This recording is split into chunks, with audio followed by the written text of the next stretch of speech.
ఓం శ్రీ సాయిరామ్. అఖండ మండలాకారం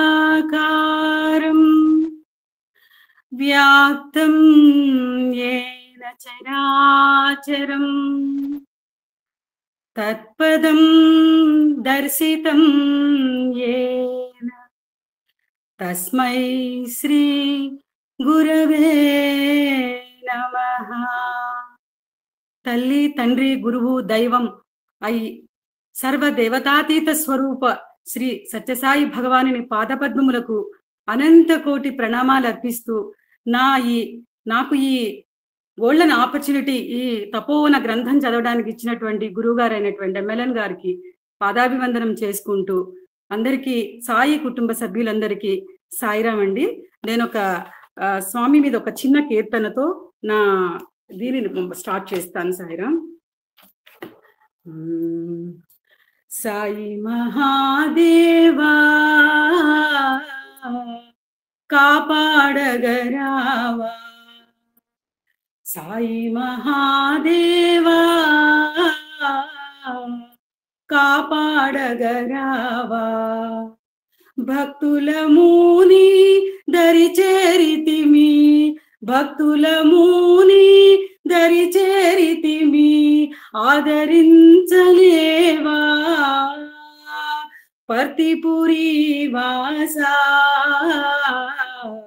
సాయి మహాదేవా ఓ షిరిడిపురి వాసా, సాయి మహాదేవా, సాయి మహాదేవా కాపాడగరావా, తల్లివి నీవే, తండ్రివి నీవే, దాతవు నీవేగా,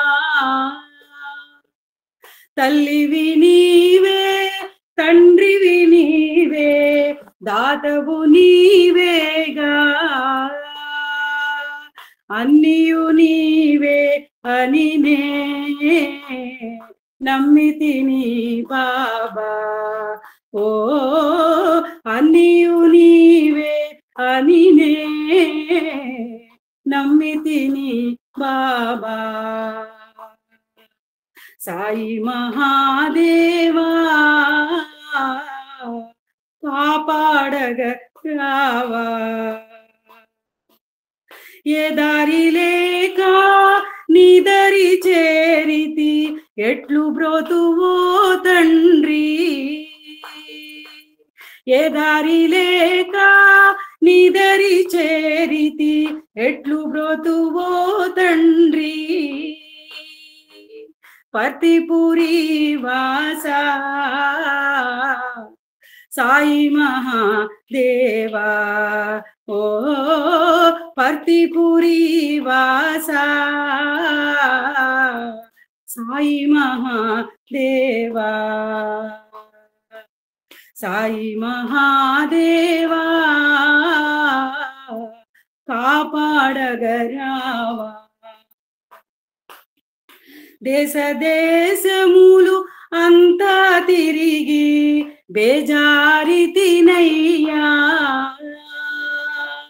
దేశ దేశములు అంతా తిరిగి బేజారితినయ్యా, నీ దివ్యమూర్తిని గాంచి ఆనందమాయే బాబా, నీ దివ్యమూర్తిని గాంచి ఆనందమాయ బాబా, సాయి మహాదేవా కాపాడగరావా, భక్తుల మూని దరి చేరితిమి, ఆదరించలేవా పర్తిపురి వాసా, సాయి మహాదేవా ఓ షిరిడిపురి వాసా, సాయి మహాదేవా, సాయి మహాదేవా కాపాడగ రామా. సాయిరామండి.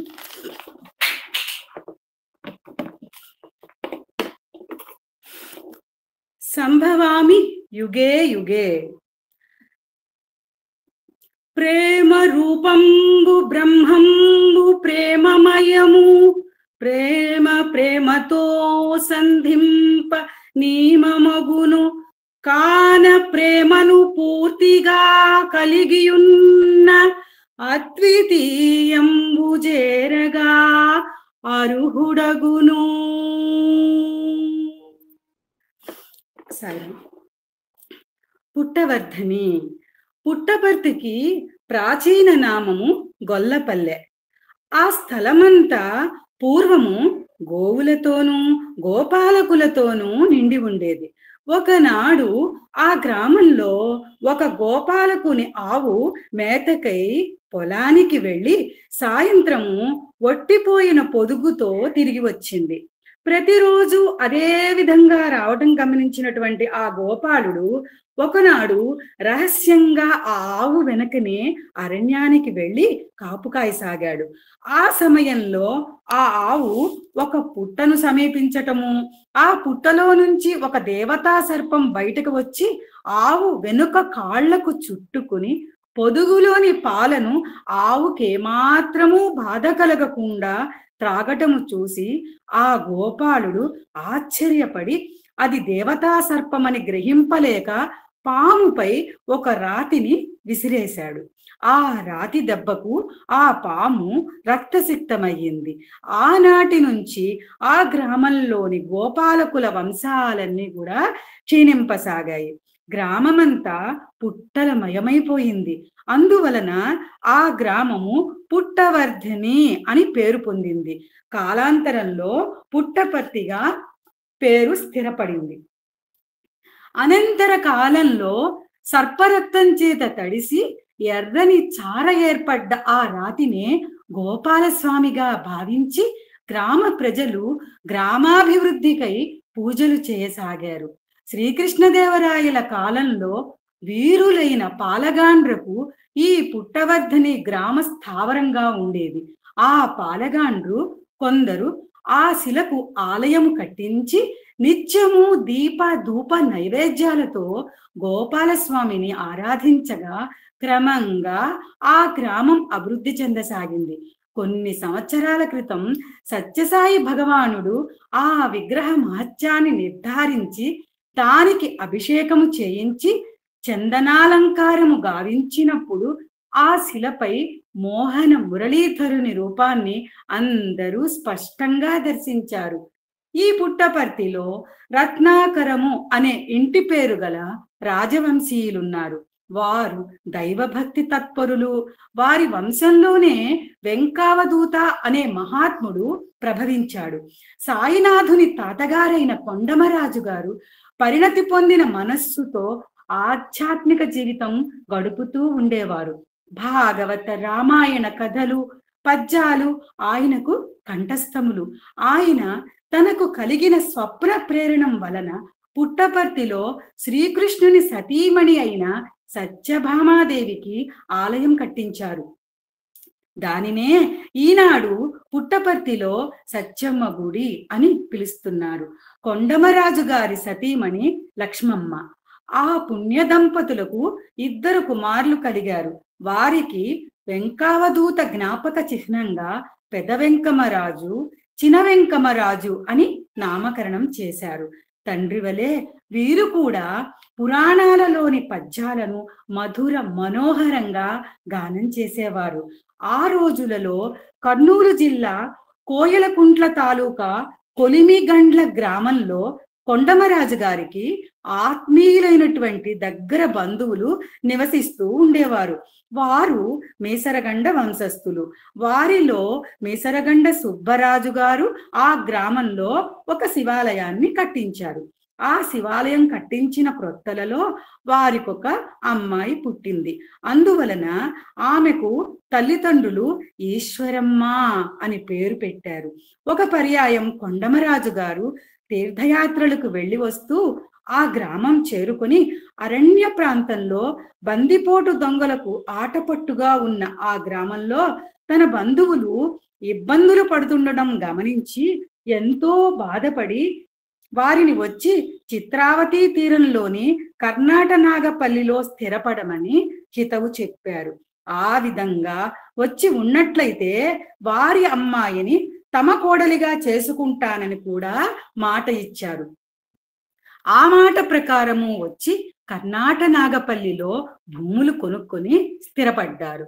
తరువాత భగవంతుని సంకల్పానుసారం ఈశ్వరమ్మ పెదవంకమరాజు గారి ధర్మపత్ని అయ్యింది. మీసరగండ వంశం నుంచి ఆమె రత్నాకర వంశంలో అడుగుపెట్టింది. ఈశ్వరమ్మ పెదవెంకమరాజు దంపతులకు శేషమురాజు అనే కుమారుడు, వెంకమ్మ, పార్వతమ్మ అనే కుమార్తెలు కలిగారు. అనంతరము 4 పర్యాయాలు గర్భం నిలువలేదు. అందుకు అత్తగారు లక్ష్మమ్మ గారు ఎంతో బాధపడి అనేక విధాలుగా భగవంతుణ్ణి ప్రార్థించింది. స్వామి అవతరణం.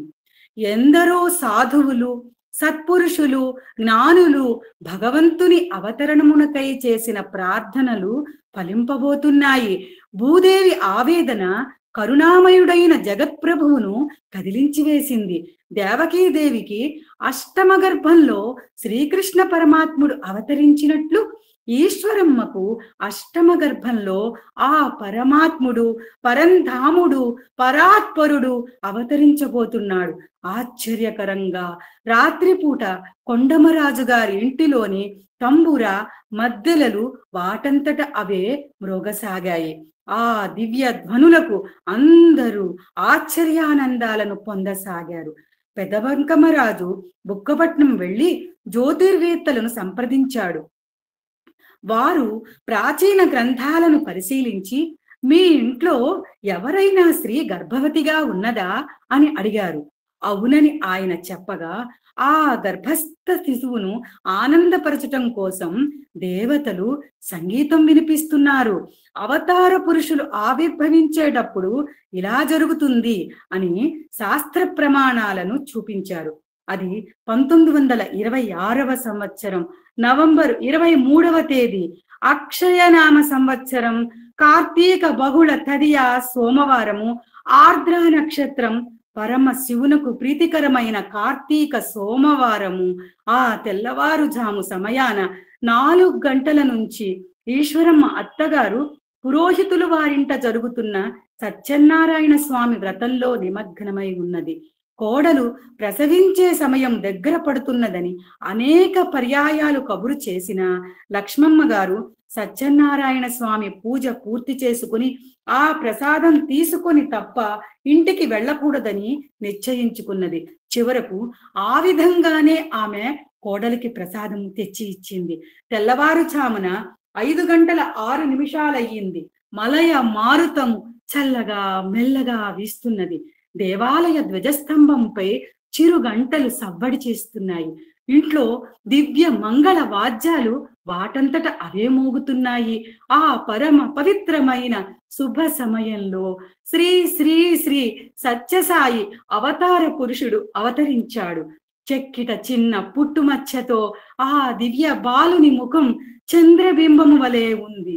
మహావిష్ణువుకు ఉన్నట్లే వక్షస్థలముపై శ్రీవత్సమనే పుట్టుమచ్చతో పాదాలలో శంఖ చక్ర చిహ్నాలతో ఆ బాలుడు తేజరిల్లసాగాడు. ఆ దివ్య బాలుడు జన్మించగానే అత్తగారు లక్ష్మమ్మ గారు ఆ పసికందును పురుటి గదిలో ఒక మూల తాటాకులపై పక్క వేసి పడుకొనిబెట్టింది. కొంతసేపటికి ఆ పక్క అటు ఇటు కదలసాగింది.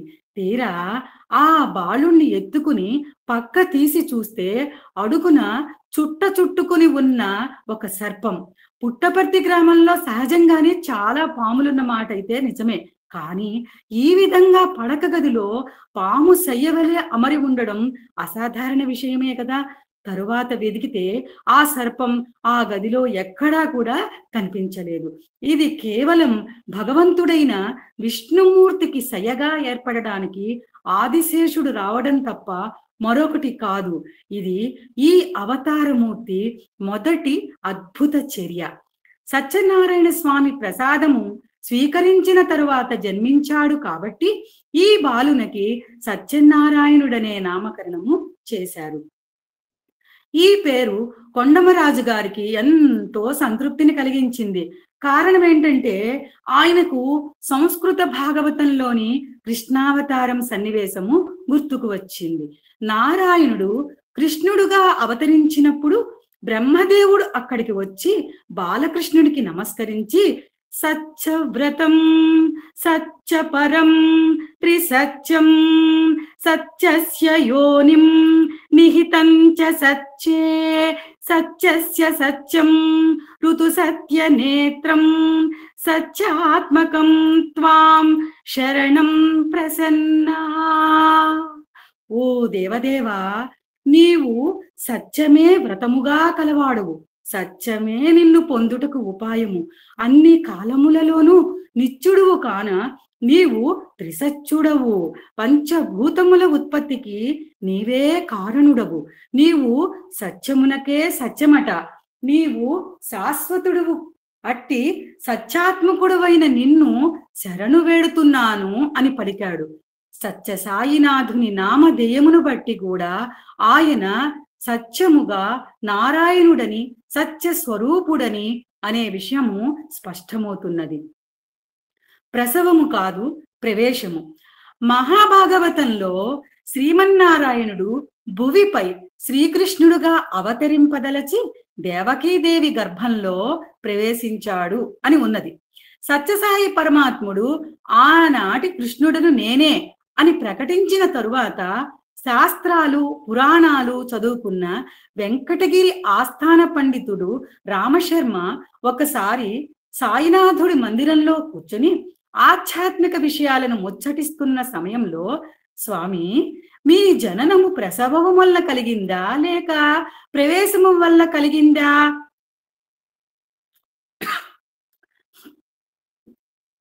అని అడిగాడు. ఆ ప్రశ్నకు అందరూ ఆశ్చర్యపడ్డారు. ఏమిటి ఈ ప్రశ్నలోని ఔచిత్యం అనుకున్నారు. కానీ ఆ ప్రశ్నలోని పరమార్థం తెలిసిన స్వామి అచ్చట మొదటి వరుసలో కూర్చున్న మాతృదేవత ఈశ్వరమ్మ గారి వైపు తిరిగి, ఆనాడు నూతి దగ్గర నీళ్లు తోడుతున్నప్పుడు ఏం జరిగిందో తామశర్మకు చెప్పు అన్నారు. అప్పుడు ఈశ్వరమ్మ తానొకసారి దొడ్లో నూతి దగ్గర నీళ్లు తోడుతున్నప్పుడు ఆకాశం నుంచి ఒక వినీలమైన గోళము గిరగిరమని తిరుగుతూ వచ్చి తన ఉదరంలో ప్రవేశించిందని, తరువాత తాను మూర్ఛపోతే అత్తగారు లక్ష్మమ్మ గారు వచ్చి సేద తీర్చి విషయం అడిగి తెలుసుకుని, ఈ విషయము ఎవ్వరితోనూ అనవద్దు, విన్నవారు ఏవేవో అపార్థాలు తీస్తారు అని అన్నదని చెప్పింది. అప్పుడు భగవాన్ బాబా రామశర్మ వైపు తిరిగి, రామశర్మ, అర్థమయ్యిందా? నా జననము ప్రవేశము వల్ల కలిగిందే కాని ప్రసవము వలన కాదు అన్నారు. కొండమరాజు గారు ఈ దివ్య బాలుణ్ణి తీసుకుని వెళ్ళి తన పూజాగృహంలో కూర్చుండబెట్టుకునేవారు.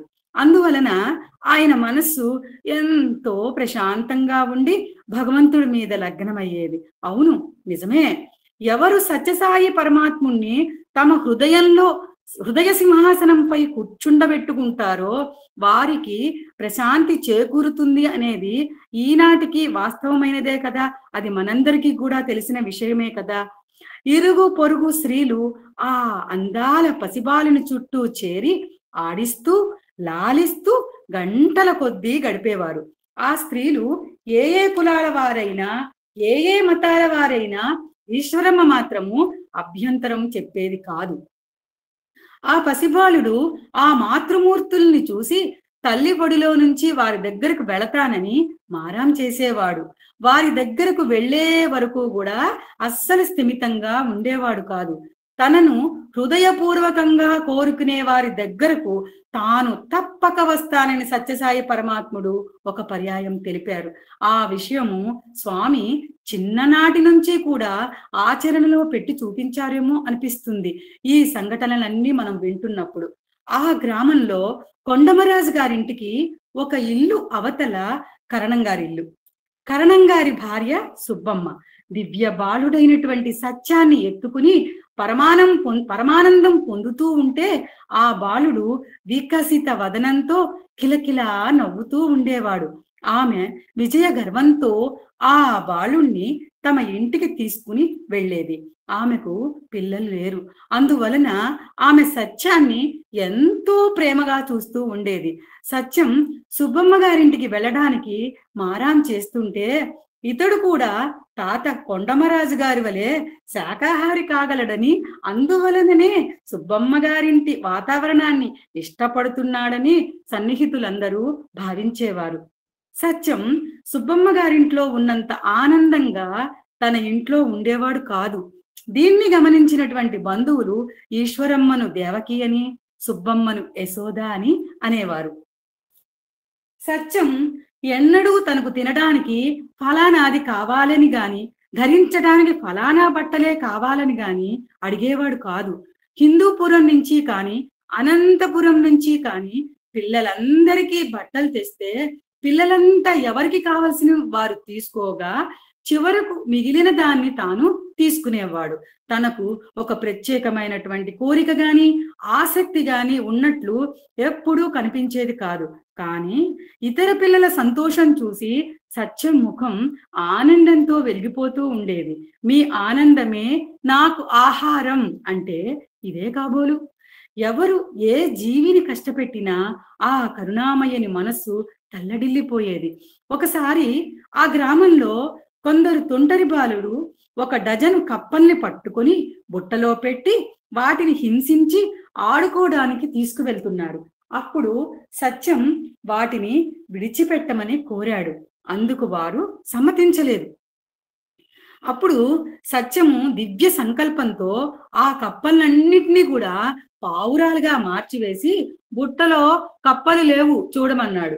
వారు మూత తీసి చూసేసరికి ఆ పావురాలన్నీ కూడా వినివీధిలోకి ఎగిరిపోయాయి. నిజమే, సత్యసాయి భగవానుడు ఆనాటి నుంచి ఈనాటి వరకు అజ్ఞానమనే బురదలో హీనాతిహీనంగా జీవిస్తున్న కప్పల వంటి మానవులను హాయిగా, ధైర్యంగా, స్వేచ్ఛగా విహంగాల వలె ఆధ్యాత్మిక వినువీధిలో విహరించేలా చేస్తున్నారు. చిన్ననాటి నుంచి సత్యానికి ప్రకృతిని పరిశీలించటం అంటే చాలా ఇష్టం. ఆ దివ్యబాలుడు పర్వత శిఖరాలను, నక్షత్రాలను, ఆకాశాన్ని నిశ్శబ్దంగా, ఆనందంగా చూస్తూ చాలాసేపు గడుపుతూ ఉండేవాడు. గంభీరంగా ఉన్నటువంటి సత్యాన్ని చూసి పుట్టపర్తిలోని మహిళామణులు బ్రహ్మజ్ఞాని అని అనేవారు. పరిహాసానికి అలా అంటున్నాం అనుకున్నారే కానీ సత్యము నిజంగా బ్రహ్మజ్ఞాని అని వారికి తెలియదు. దివ్య స్పర్శ. పుట్టపర్తి గ్రామంలో సాయం సంధ్యా సమయంలో ఈశ్వరమ్మ, కరణం సుబ్బమ్మ ఇద్దరూ కూడా అరుగు మీద కూర్చుని ఉన్నప్పుడు వారి ఎదుటే వీధిలో సత్యం కళ్ళకి గంతలు కట్టుకుని తోటి బాలురతో దాగుడు మూతలాడుతున్నాడు. ఆ గోధూళి వేళ సంధ్యా సమయంలో పశువులు ఇళ్లకి తిరిగి వస్తున్నాయి. వాటిల్లో కొన్ని పొగరపోతు పోట్లగిత్తలున్నాయి. ఆ ఎద్దులు సత్యాన్ని ఏమి చేస్తాయోనని తల్లి ఈశ్వరమ్మ ఆందోళన పడుతుంటే సుబ్బమ్మ, నీవు స్థిమితంగా ఉండి ఏమి జరుగుతుందో చూస్తూ ఉండు అనేది. కళ్లకు గంతలు కట్టుకున్న సత్యం ఆ పొగరుబోతు పశువుల్నే పట్టుకునేవాడు. ఆ లీలాబాలుని దివ్య స్పర్శకు లోబడిపోయి ఆ పశువులు శిరసు వంచి నమ్రతతో సాత్వికంగా మారిపోయేది. ఈ దృశ్యము చూసేవారికి అమితమైనటువంటి ఆశ్చర్యం కలిగించేది. సత్యం ఆర్ద్ర నక్షత్రంలో జన్మించటం వల్ల కాబోలు ఆర్ద్ర హృదయుడుగా ఉండేవాడు. ఎవరైనా ఆకలితో ఇంటి ముందుకు వచ్చి నిలబడితే సత్యం హృదయం కరిగిపోయేది. ఇంట్లోకి వెళ్ళి తినుబండారాలు తెచ్చి వారి చేతుల్లో పెట్టి ఎంతో తృప్తి పొందేవాడు. ఎవరైనా చలికి వణికిపోతుంటే వారిని ఇంటికి పిలుచుకొని వచ్చి వారికి కప్పుకొనడానికి ఏదైనా వస్త్రం ఇచ్చి వారిని ఆనందపరిచేవాడు. ఆ గ్రామంలోని పిల్లలు కోళ్లను తల్లకిందులుగా పట్టుకుని తీసుకుని వెళుతున్నా, ఎద్దుల తోకలను మెలికలు వేసి వాటిని పట్టుకుని వేలాడుతూ వికృతమైనటువంటి చేష్టలు చేసి సంబరపడుతున్న సత్యం మనసు మాత్రం విలవిలలాడిపోయేది. పుట్టపర్తి చదువు పూర్తయిన తర్వాత సత్యం బుక్కపట్నం మిడిల్ స్కూలులో చేరాడు. నిన్నటిదాకా ఉయ్యాలలో ఉన్న బాలుడు ఇప్పుడు బుక్కపట్నం చదువుకు వెళ్తుంటే ఆ తల్లి ఆశ్చర్యంతో చూస్తుండేది. సత్యం తెల్లని చొక్కా లాగు వేసుకుని నుదుట విభూతి కుంకుమ పెట్టుకుని ఒక చేత్తో రాగి సంకటి ఒక చేత్తో పుస్తకాల సంచి తీసుకుని అమ్మా వెళ్ళి వస్తాను అని వెళ్తుంటే ఆ తల్లికి కన్నీళ్లు పర్యంతరం అయ్యేది. ఉదయం 8:30 గంటలకు వెడితే మరలా సంధ్యా సమయానికి కదా తిరిగి రావడం, అంతవరకు ఆ బాలుణ్ణి ఎలా వదిలి ఉండగలను అని అనిపించేది పాపం ఆమెకు. తమ అందరిలోకి ప్రత్యేకంగా కనిపించే సత్యం పరిశుభ్రతని పద్ధతుల్ని చూసి మిగిలిన పిల్లలందరూ అసూయ చెందేవారు. వారు ఊరు దాటగానే సత్యాన్ని చిత్రావతి నీళ్లలో పడవేసి అతని తెల్లని బట్టలు తమ బట్టల కంటే మురికి అయ్యేలా చేసి ఎంతో సంతోషించేవారు. అయినా సత్యం ఎన్నడూ తల్లితో తోటివారి దోషాల గురించి మాత్రము చెప్పేవాడు కాదు. కుర్చీ వృత్తాంతము. ఒకనాడు స్కూలులో కొండప్ప మాస్టారు నోట్స్ చెప్తుంటే విద్యార్థులందరూ కూడా వ్రాసుకుంటున్నారు. సత్యం ఒక్కడే వ్రాయటం లేదు. అది ఆయనకు ఆగ్రహానికి కారణమయ్యింది. సత్యం వ్రాయనవసరం లేకుండానే సమస్తము గ్రహించగలడని, ఆ బాలుడు సర్వజ్ఞుడని పాపం ఆయన గ్రహించలేదు. ఆయన సత్యాన్ని బెంచీపై నిలబడమని శాసించాడు. సత్యం బెంచి ఎక్కి నిలబడ్డాడు. కొంతసేపటికి గంట కొట్టారు. కొండప్ప మాస్టారు కుర్చీలోంచి లేద్దామని ఎంత ప్రయత్నించినా ఆయన లేవలేకపోయాడు. కుర్చీ ఆయనకు అతుక్కుపోయింది. అదే సమయంలో అటు వచ్చిన మహబూబ్ ఖాన్ అనే మరొక టీచరు ఈ పరిస్థితిని చూసి అర్థం చేసుకుని లోపలికి వచ్చి సత్యాన్ని కూర్చోనమన్నాడు. అప్పుడు మాత్రమే కొండప్ప గారు కుర్చీలోంచి లేవగలిగాడు.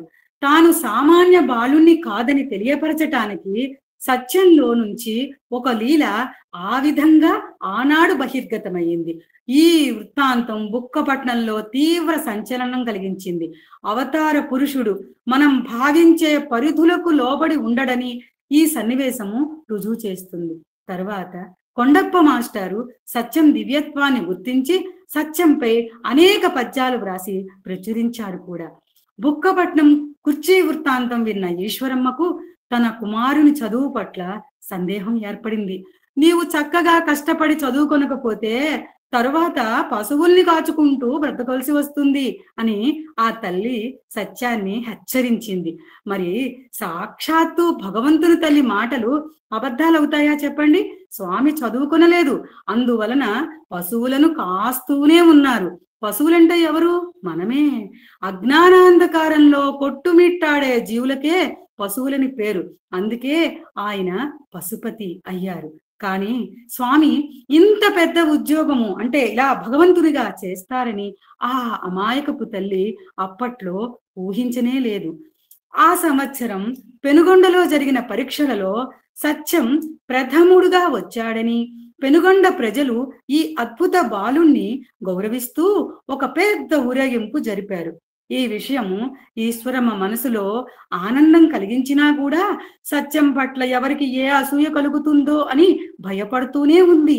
సత్యం చెప్పే మాటలు, చేసే నిర్ణయాలు, నిశితమైనటువంటి భావాలు ఆమెకు ఆశ్చర్యం కలిగించసాగాయి. సుబ్బమ్మ భర్త అయిన కరణంగారి హిట్లర్ మీసాలపై ఆయన ప్రవర్తనపై పాటలల్లి సత్యం పిల్లలచే పాడించేవాడు. అందుకు ఈశ్వరమ్మ ఎంతో బాధపడి సత్యాన్ని సన్మార్గంలో పెట్టే బాధ్యత సుబ్బమ్మకే అప్పచెప్పింది.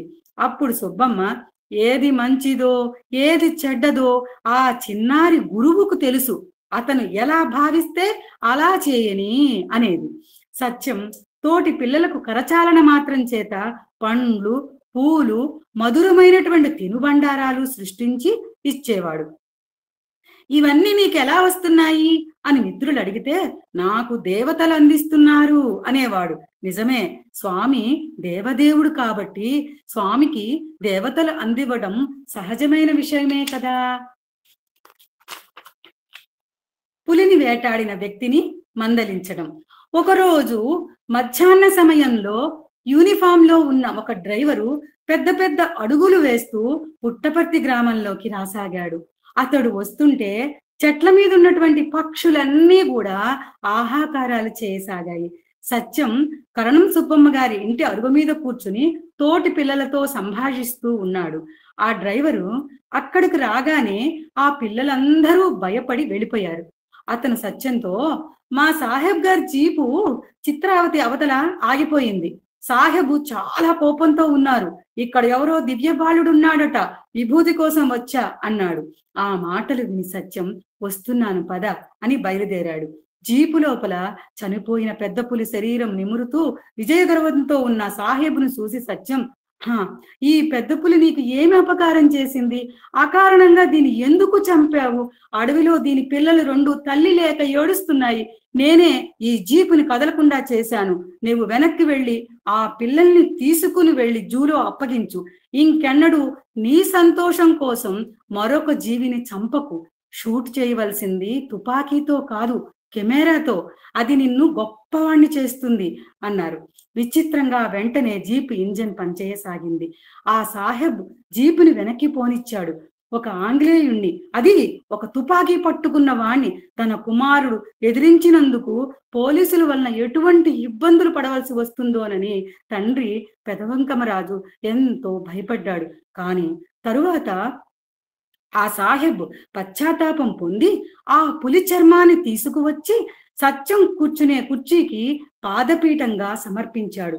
అదే ఈనాటికి ప్రశాంతి నిలయంలో భగవాన్ బాబా సింహాసనం దగ్గర పాదపీఠంగా ఉంది.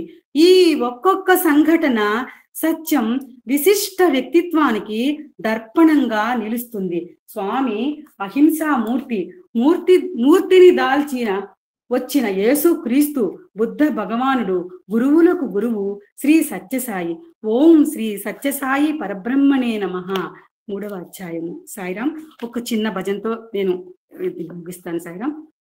శ్రీ సాయి నామగానమే బృందావనం, శ్రీ సాయి నామగానమే బృందావనం, శ్రీ సాయి రూప దర్శనమే బృందావనం, శ్రీ సాయి రూప దర్శనమే బృందావనం, శ్రీ సాయి మధుర భాషలే బృందావనం, శ్రీ సాయి మధుర భాషలే బృందావనం. ఆ భావము కల వారికే కలుగు దర్శనం, ఆ భావము కల వారికే కలుగు దర్శనం. శ్రీ సాయి నామగానమే బృందావనం. సాయిరామ్. సాయిరామ్ అండి, నమస్కారం. నా పేరు చామర్తి సత్యనారాయణ, పశ్చిమ గోదావరి జిల్లా మార్తండి. ఈ అవకాశాన్ని కల్పించినటువంటి స్వామికి, మన గురువు గారైనటువంటి ఎమ్మెల్యే గారికి, మాతృ సమానురాలైనటువంటి సరస్వతి మాతకు సాష్టాంగ నమస్కారాలు చేసుకుంటూ, మాధవ మోహన పత్తిపురీశ్వర శరణం సాయిష, రాధా ప్రియ హరి మురళీలోల శరణం మమ దేవా. మాధవ మోహన పత్తిపురీశ్వర శరణం సాయిష, రాధా ప్రియ హరి మురళీలోల శరణం మమ దేవా. నందకుమార నవనిత చోర శరణం సాయిష, బృందావన సంచారి మురారి శరణం మమ దేవా. నందకుమార నవనిత చోర శరణం సాయిష, బృందావన సంచారి మురారి శరణం మమ దేవా. యదుకుల తిలక మధురానాథ శరణం సాయిష, యాదవనందన గోకుల బాల శరణం మమ దేవ. యదుకుల తిలక మధురానాథ శరణం సాయిషా. యాదవనందన గోకుల బాల శరణం మమ దేవ. దేవకి బాల ప్రేమ స్వరూప శరణం సాయిషా. పావన చరిత షిరిడి పురీశ శరణం మమ దేవ. దేవకి బాల ప్రేమ స్వరూప శరణం సాయిషా. పావన చరిత షిరిడి పురీశ శరణం మమ దేవ. పావన చరిత పర్తి పురీశ శరణం మమ దేవ. పావన చరిత పర్తి పురీశ శరణం మమ దేవ. శరణం మమ దేవ. సాయి శరణం మమ దేవ. ఓం శ్రీ గురుభ్యో నమః. తపోవనము 4వ అధ్యాయము. అవతార ప్రకటన. శేషమరాజు గారికి కడప జిల్లా కమలాపురం నివాసి పసుమర్తి వెంకటరామరాజు గారి సోదరితో వివాహం జరిగింది. ఆవిడ పేరు సుశీ అమ్మగారు. తన తమ్ముడైన సత్యాన్ని చక్కగా చదివించాలనే ఉద్దేశంతో శేషమరాజు గారు సత్యాన్ని తీసుకుని వచ్చి కమలాపురం హై స్కూల్లో చేర్పించాడు. అదే సమయంలో శేషమరాజు గారు టీచర్ ట్రైనింగ్కు వేరే చోటకు వెళ్ళవలసి వచ్చింది. పుష్పగిరి తిరునాళ్ళు. సత్యం కమలాపురం ఉన్నత పాఠశాలలో చేరిన కొన్నాళ్లకు పుష్పగిరి తిరునాళ్ళు వచ్చాయి. అక్కడి డ్రిల్ మాస్టరే పిల్లల స్కౌట్ బృందాన్ని ఒకటి తయారు చేశారు. సమాజానికి సేవ చేయటానికి స్కౌట్ బాగా ఉపయోగపడుతుందని భావించి సత్యం కూడా స్కౌట్లో చేరాడు. తన దగ్గర చాలినన్ని డబ్బులు లేని కారణంగా స్కౌట్ బృందంతో కలవకుండా సత్యం విడిగా తానొక్కడే బయలుదేరి కాలినడకన పుష్పగిరి చేరుకున్నాడు. అక్కడ భోజనం చేయటానికి డబ్బులు లేకపోతే ఉపవాసం ఉంటూ ఆ సంగతి మిత్రుడితో కానీ మాస్టర్తో కానీ చెప్పకుండా చిరునవ్వులు చిందిస్తూ సేవా కార్యాలలో పాల్గొన్నారు. ఎవరైనా భోజనం చేసావా అని అడిగితే సత్యం తన అరచేయిని చూపించేవాడు. ఆ చేతి నుండి పిండి వంటల సువాసనలు వచ్చేవి. బంధువులు ఇంట చక్కగా భోంచేసి వచ్చాడని భావించి ఆ మాస్టారు పిల్లలందరితో పాటే సుకుమారుడైన సత్యం చేత కూడా పనులు చేయించారు. తప్పిపోయిన పిల్లల్ని వారి తండ్రిదండ్రులకు అప్పచెప్పటం, యాత్రికులకు మంచినీరు సమకూర్చటం, ఆరోగ్య అవసరాలు చూడటం, ప్రాథమిక చికిత్స చేయటం, ఇటువంటి సేవలు నిర్వర్తించి ఆ పుష్పగిరి తిరునాళ్లలో సత్యం అందరికీ ఆదర్శంగా నిలిచాడు. ఈనాడు ప్రపంచవ్యాప్తంగా విస్తరిల్లిన శ్రీ సత్యసాయి సేవాదళ్ బహుశా స్వామి మనసులోని ఆనాటి స్కౌట్ బృందానికి ప్రతిరూపమే కావచ్చు. టీచర్ ట్రైనింగ్ పూర్తి చేసుకొని రాగానే శేషంరాజు గారికి తెలుగు పండితుడుగా ఉరవకొండలో ఉద్యోగం వచ్చింది.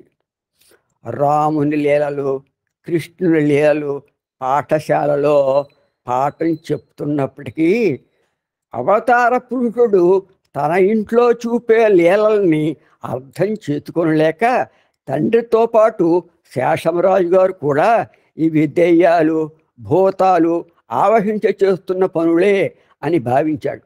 అందుకనే ఉరవకొండలో తన దగ్గర ఉంచుకొని బెత్తంతో తమ్ముణ్ణి దారిలో పెట్టవచ్చునని భావించాడు.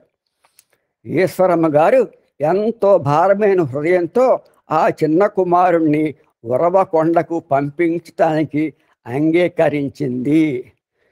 నేను అందరికీ సేవకుణ్ణి. సత్యం ఉరవకొండలోని ఉన్నత పాఠశాలలో 8వ తరగతిలో చేరాడు. అక్కడ మంచినీటి బావి ఊరికి 1 మైలు దూరంలో ఉండేది. అన్నగారి కుటుంబం కోసమై సత్యం అంత దూరం నుంచి కావడితో ఉదయం 2-3 సార్లు, సాయంత్రం 2-3 సార్లు మంచినీళ్ళు తెచ్చేవారు. అప్పుడు పొరుగున్న ఉన్నవారు సత్యం మెత్తదనం గమనించి, బాబు మాకు కూడా కాసిన మంచినీళ్ళు తెచ్చి పెడతావా అని అడిగేవారు. అందుకు సత్యం ఆనందంగా అలాగే తప్పకుండా అని వారికి కూడా మంచినీళ్ళు తెచ్చిపెట్టేవాడు. సత్యం సెలవులకి పుట్టపర్తి వచ్చినప్పుడు మాతృదేవత ఈశ్వరమ్మ గారు తన చిన్న కుమారుని ఒంటికి నూనె రాసి తలంటి పోద్దామని చూస్తే భుజం మీద నల్లగా మూర్తి గారు సాయిరం చెప్పండి. కరెక్ట్ గా ఈ సిచ్యువేషన్ షిరిడి సాయి పత్తి సాయి సీరియల్ గోకులంలో చేసినప్పుడు ఆ షూటింగ్ అప్పుడు నేను అక్కడ ఉన్నాను సార్. నేను సాయిరం సాయిరం సాయిరం సాయిరం మా అమ్మాయి ఏమో బావిలోంచి నీళ్లు దోరుతోంది. మా అమ్మాయి బావిలో అంటే లోపల ఒక దిగి అందిస్తున్నాడు అన్నమాట. బావిలోంచి మా అమ్మాయి నీళ్లు దొరుకుతుంది.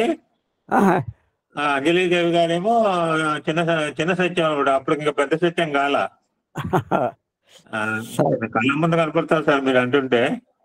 Sairam Sairam Sairam thank you. 50 ఉందంటే అటు గురుకులంలో గోకులంలో. You are very fortunate sir. మీరు మాకు దొరకటం మేము ఫార్చునేట్. అంతకంటే ఇంకెంతకంటే మీకు చెప్పలేదు. మీలాంటి మహనీయులు ఈ గ్రూప్ ను పావనం చేస్తున్నారు మూర్తి గారు. Sairam Sairam Sairam thank you. సత్యం సెలవులకు పుట్టపర్తి వచ్చినప్పుడు మాతృదేవత ఈశ్వరమ్మ గారు తన చిన్న కుమారునికి ఒంటికి నూనె రాసి తలంటి పోద్దామని చూస్తే భుజం మీద నల్లగా కమిలినట్టు మచ్చపడి ఉంది. ఆమె సత్యాన్ని ఆ భుజం మీద ఆ విధంగా మచ్చ ఎందుకు పడింది అని అడిగితే ముందు సమాధానం చెప్పలేదు సత్యం. మళ్ళీ మళ్ళీ అడిగేటప్పటికి మందహాసం చేస్తూ అన్నయ్య కుటుంబానికి నీళ్లు కావడితో తెచ్చాను, బహుశా అందువల్ల మచ్చపడి ఉంటుంది అన్నాడు. వాళ్లకు మంచినీళ్ళు నువ్వెందుకు తేవాలి అని దుఃఖోద్వేగంతో ఆ తల్లి ప్రశ్నించింది. అప్పుడు సత్యం, వాళ్ళు ఆ ఉప్పు నీళ్ళతో ఎలా బతుకుతారు, అయినా నేను వచ్చింది సేవ చేయడానికే కదమ్మా అన్నాడు. ఆ మాటలకు ఆ తల్లి హృదయం తల్లడిల్లిపోయింది. ఢిల్లీలో జర్మనీ రాయబార కార్యాలయంలో పనిచేస్తున్న అన్నా మరియా మార్వహ అనే ఆమె భగవాన్ బాబా దివ్య ప్రేమ మాధుర్యాన్ని రుచి చూసిన ధన్యురాలు. ఒకసారి ఆమె పుట్టపర్తి వచ్చి, స్వామి మీ తత్వం ఏమిటి, నాకు అర్థం కావటం లేదు అన్నది. అప్పుడు భగవాన్ బాబా, ఏముందమ్మా, నేను అందరికీ సేవకుణ్ణి. ఆ సమాధానం విని ఆమె వెక్కి వెక్కి ఏడ్చింది. ఎందుకు బాబా మీరు అలా అంటారు అన్నది. అప్పుడు స్వామి, నిజమేనమ్మా, అందరూ నాకు పనులు చెప్తుంటారు, అందరూ పనులు చేసేవాడు సేవకుడే కదా అన్నారు. భగవాన్ బాబా మాటలు చేతలు చిన్నప్పటివి ఇప్పటివి ఒకే రకంగా ఉన్నాయి. స్వామి చిన్నప్పుడు మంచినీళ్లు తెచ్చేవారు. ఇప్పుడు 75 సంవత్సరాల వయసులోనూ మంచినీళ్ళు తెస్తూనే ఉన్నారు. కాకపోతే సత్యసాయి వాటర్ ప్రాజెక్ట్ అని పేరు, అంతే తేడా. అప్పుడు పొరుగింటి వారు, బాబు మాకు కాస్త మంచినీళ్ళు తీసుకువస్తావా అని అడిగేవారు. ఇప్పుడు పొరుగు జిల్లా వాళ్ళు వెళ్ళి అడుగుతున్నారు, బాబా మాకు కూడా కాస్త మంచినీళ్ళు ఇస్తారా అని. భగవాన్ బాబా అపారమైన ప్రేమతో అప్పుడు ఇప్పుడు అంటూన్నారు, తప్పక తప్పక అని. పుట్టపర్తి ఎక్కడున్నదో మొట్టమొదటిసారిగా తెలుసుకొని పుట్టపర్తి చుట్టుపక్కల జిల్లాల వాళ్ళు వచ్చి ఆ తల్లిని అమ్మా మంచినీళ్ళమ్మా మంచినీళ్ళు అని అడుగుతుంటే 1000 తల్లుల ప్రేమతో కాదు కోటి తల్లుల ప్రేమతో సాయిమాత హృదయం కరిగిపోయి పాపం ఎప్పుడూ రాని పిల్లలు నా దగ్గరికి వచ్చి పంచభక్ష పరమాన్నాలు కాదు కేవలం మంచినీళ్ళు అడుగుతున్నారే. అలాగే తప్పకుండా తప్పకుండా అంటున్నది. ఒక దేశం ఒక ప్రభుత్వం చేయలేని పనిని స్వామి ఒక్కటే నిర్వహిస్తూ తన పిల్లలైన ఈ మానవుల కోసం 100 కోట్ల రూపాయలు ఆ వాటర్ ప్రాజెక్టులపై ఖర్చు చేస్తున్నారు. ఆ స్వామి రుణం ఏ మానవుడైనా తన జన్మకాలంలో తీర్చుకోగలడా? శ్రీ సత్యసాయి సుజల స్రవంతి పథకం ఇప్పటి వరకు 751, అప్పటికి ఇప్పటికి ఇంకా పెరిగే ఉంటాయి, 11 పట్టణాలులో విస్తరించి ప్రపంచంలో 9వ వింతగా 2500 కిలోమీటర్ల పొడవు గల పైపులలో నిరంతరం మంచినీరు ప్రవహిస్తూ లక్షలాది రాయలసీమ వాసుల దాహార్తిని తీర్చడంలో సత్యసాయి బాబా వారి అపారమైన కరుణయే అడుగడుగునా కనిపిస్తుంది. చెప్పినట్లు చేస్తారా? ఉరవకొండలో చదువుకునే రోజుల్లోనే తమ్మిరాజు అనే ఉపాధ్యాయుని ప్రేమపూర్వకమైన ప్రోత్సాహం వల్ల సత్యం మానవతా విలువలతో కూడిన చిన్న నాటకాన్ని రచించారు. దాని పేరు చెప్పినట్లు చేస్తారా. ఇందులోని కథ చూస్తే ఆనాడు కాదు ఈనాటికి మానవుల భావాలు అలాగే ఉన్నాయనిపిస్తుంది. మొదటి రంగంలో ఒక స్త్రీ భాగవతం చదివి తోటి స్త్రీలకు అర్థం చెప్తూ ఉంటుంది. సందర్భవశాత్తు ఆమె తోటివారితో సోమరులకు దృఢకాయలకు దాన ధర్మాలు చేయకండి, అసక్తులకు కుంటి గుడ్డి ముసలివారకు దాన ధర్మాలు చేయమని హితవు చెప్తుంది. కొంతసేపటికి ఆ స్త్రీలందరూ వెళ్ళిన తరువాత ఒక అంధుడు వచ్చి తనకు సహాయం చేయమని ప్రార్థిస్తాడు.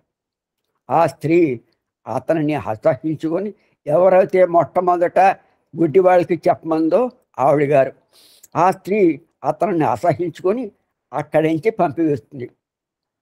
తరువాత పట్టెనామాలు ధరించి తంబుర మీటుతూ ఒక హరిదాసు రాగా అతనికి తల్లి బియ్యం డబ్బులు ఇచ్చి పాదాలకు నమస్కరించి అతని ఆశీర్వాదాలు అందిస్తుంది. సారీ,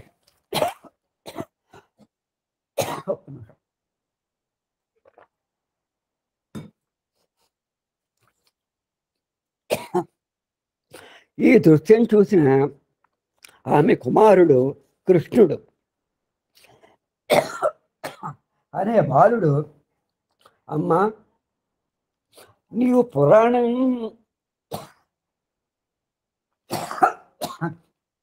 చెప్పేటప్పుడు భోజనం ఏమిటి, ఇప్పుడు చేస్తున్నది ఏమిటి అని అడిగితే ఆమె కోపంతో నోర్మోయ్, ఎవరైనా చెప్పినట్టు చేస్తారా అంటుంది.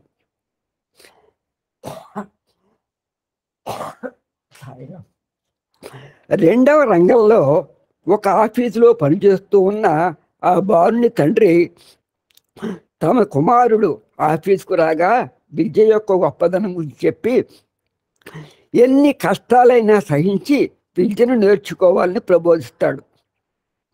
ఆ మాటలు కిటికీలోంచి వింటున్న ఒక పేద విద్యార్థి వచ్చి, అయ్యా మీ వంటి పుణ్యాత్ముల సహాయంతో స్కూలు జీతం కట్టి చదువుకుంటున్నాను, ఈ నెల జీతం కట్టడానికి 1 రూపాయి తక్కువ అయింది, సహాయం చేయండి అని అడుగుతాడు. అప్పుడు ఆ వ్యక్తి తన దగ్గర దమ్మిడి కూడా లేదని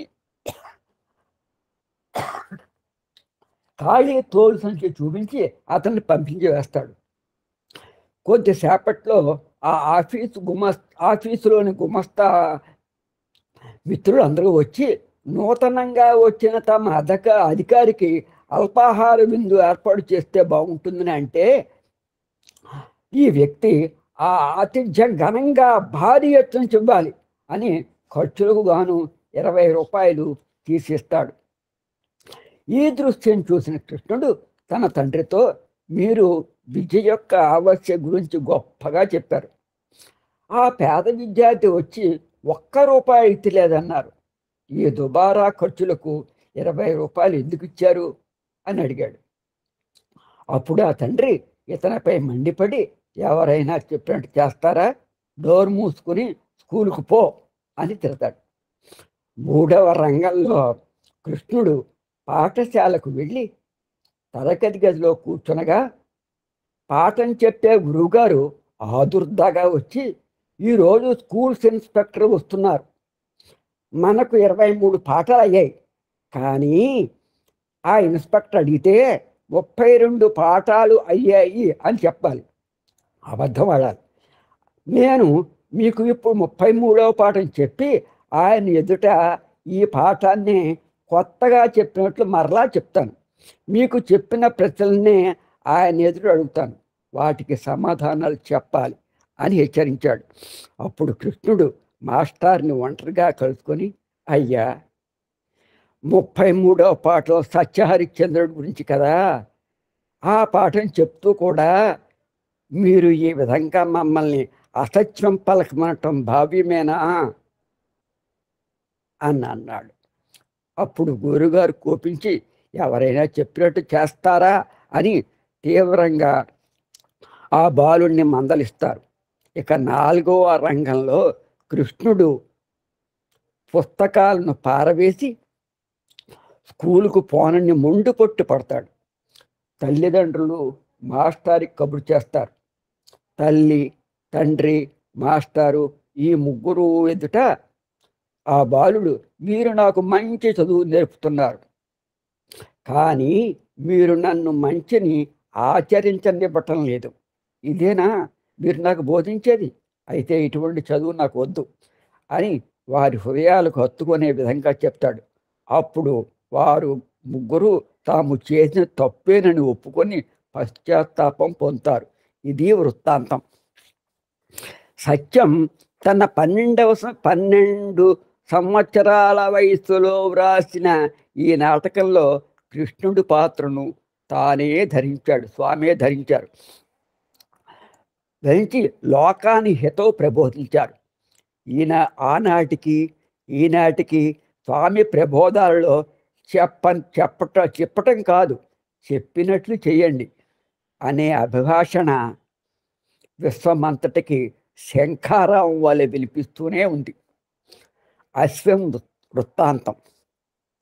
స్వామి ఉరవకొండలో చదువుకునే రోజుల్లో అక్కడ జట్కా బండి నడుపుకునే ఒక పేద మహమ్మదీయుడు గుర్రం కనిపించలేదు.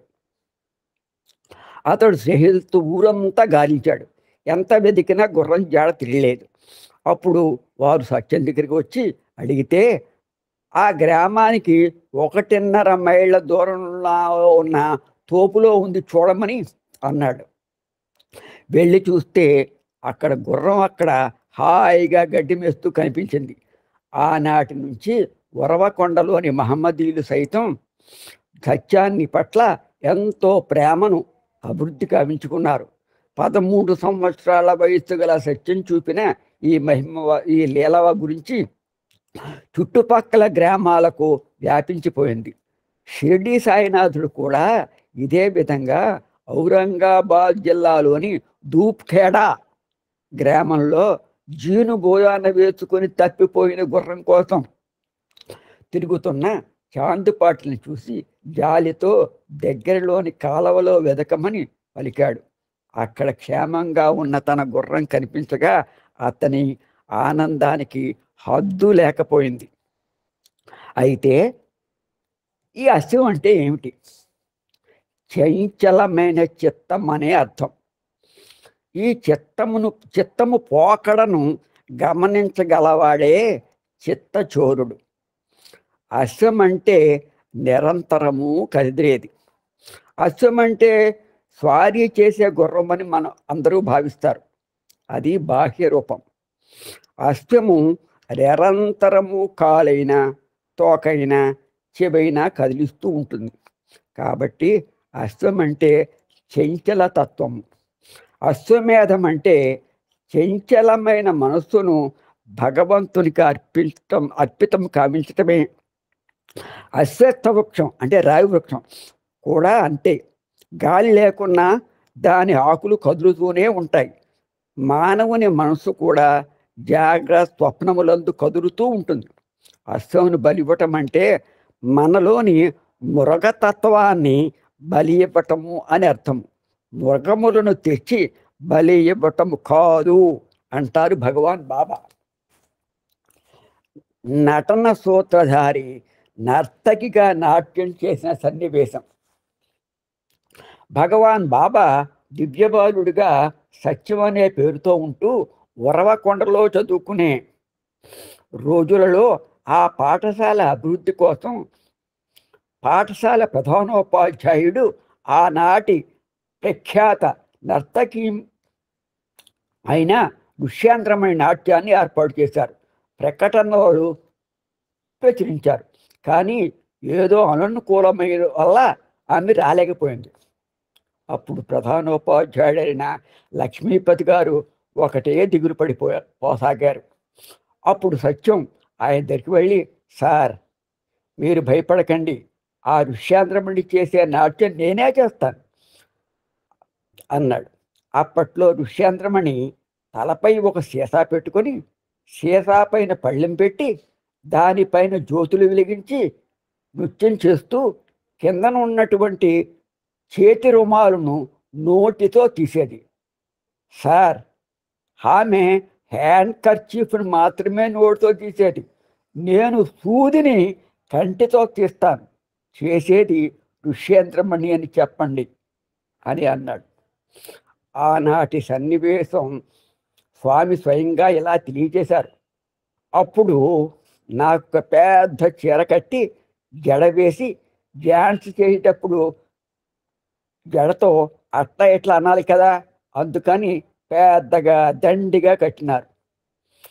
అక్కడ కట్టారు, ఇక్కడ కట్టారు, పడిపోకూడదు కదా. సరే గజ్జలు కట్టి ఒక డొక్కు కారులో నన్ను తీసుకువచ్చారు. ఋష్యాంధ్రమణి వచ్చింది అని ప్రజలు దండిగా టిక్కెట్లు దండిగా కొన్నారు. ఇంతలో ఒక విధమైన వాయిద్యం మొదలు పెట్టేసరికి నేను గజ్జలను శ్రావ్యంగా హృదయాన్ని కదిలించే విధంగా కదిలించాను. అందరూ మైమర్చిపోయారు. హెడ్ మాస్టర్ వచ్చి ఓ బాటిల్ నా తలపై పెట్టారు. మరో టీచర్ వచ్చి దానిపై ప్లేటు పెట్టి జ్యోతులు వెలిగించారు. ఎందుకని? లోపల కనిపించుకున్నానేమోనని కదా ఈ మానవులకు అనుమానం. వాద్యాలు వాయించడం మొదలెట్టారు. ఇక నేను కంటికి కనిపించకుండా గిర తిరుగుతూ ఉన్నాను. డ్యాన్స్ చేస్తూనే కిందకు వంగి సూదిని కంటితో తీశాను. అందరూ చప్పట్లు కొట్టారు. అప్పుడు కలెక్టరు ఒక మెడల్ తెచ్చి నాకు వెయ్యాలని వచ్చాడు. అతని పేరు హార్సీ, బ్రిటిష్ వాడు.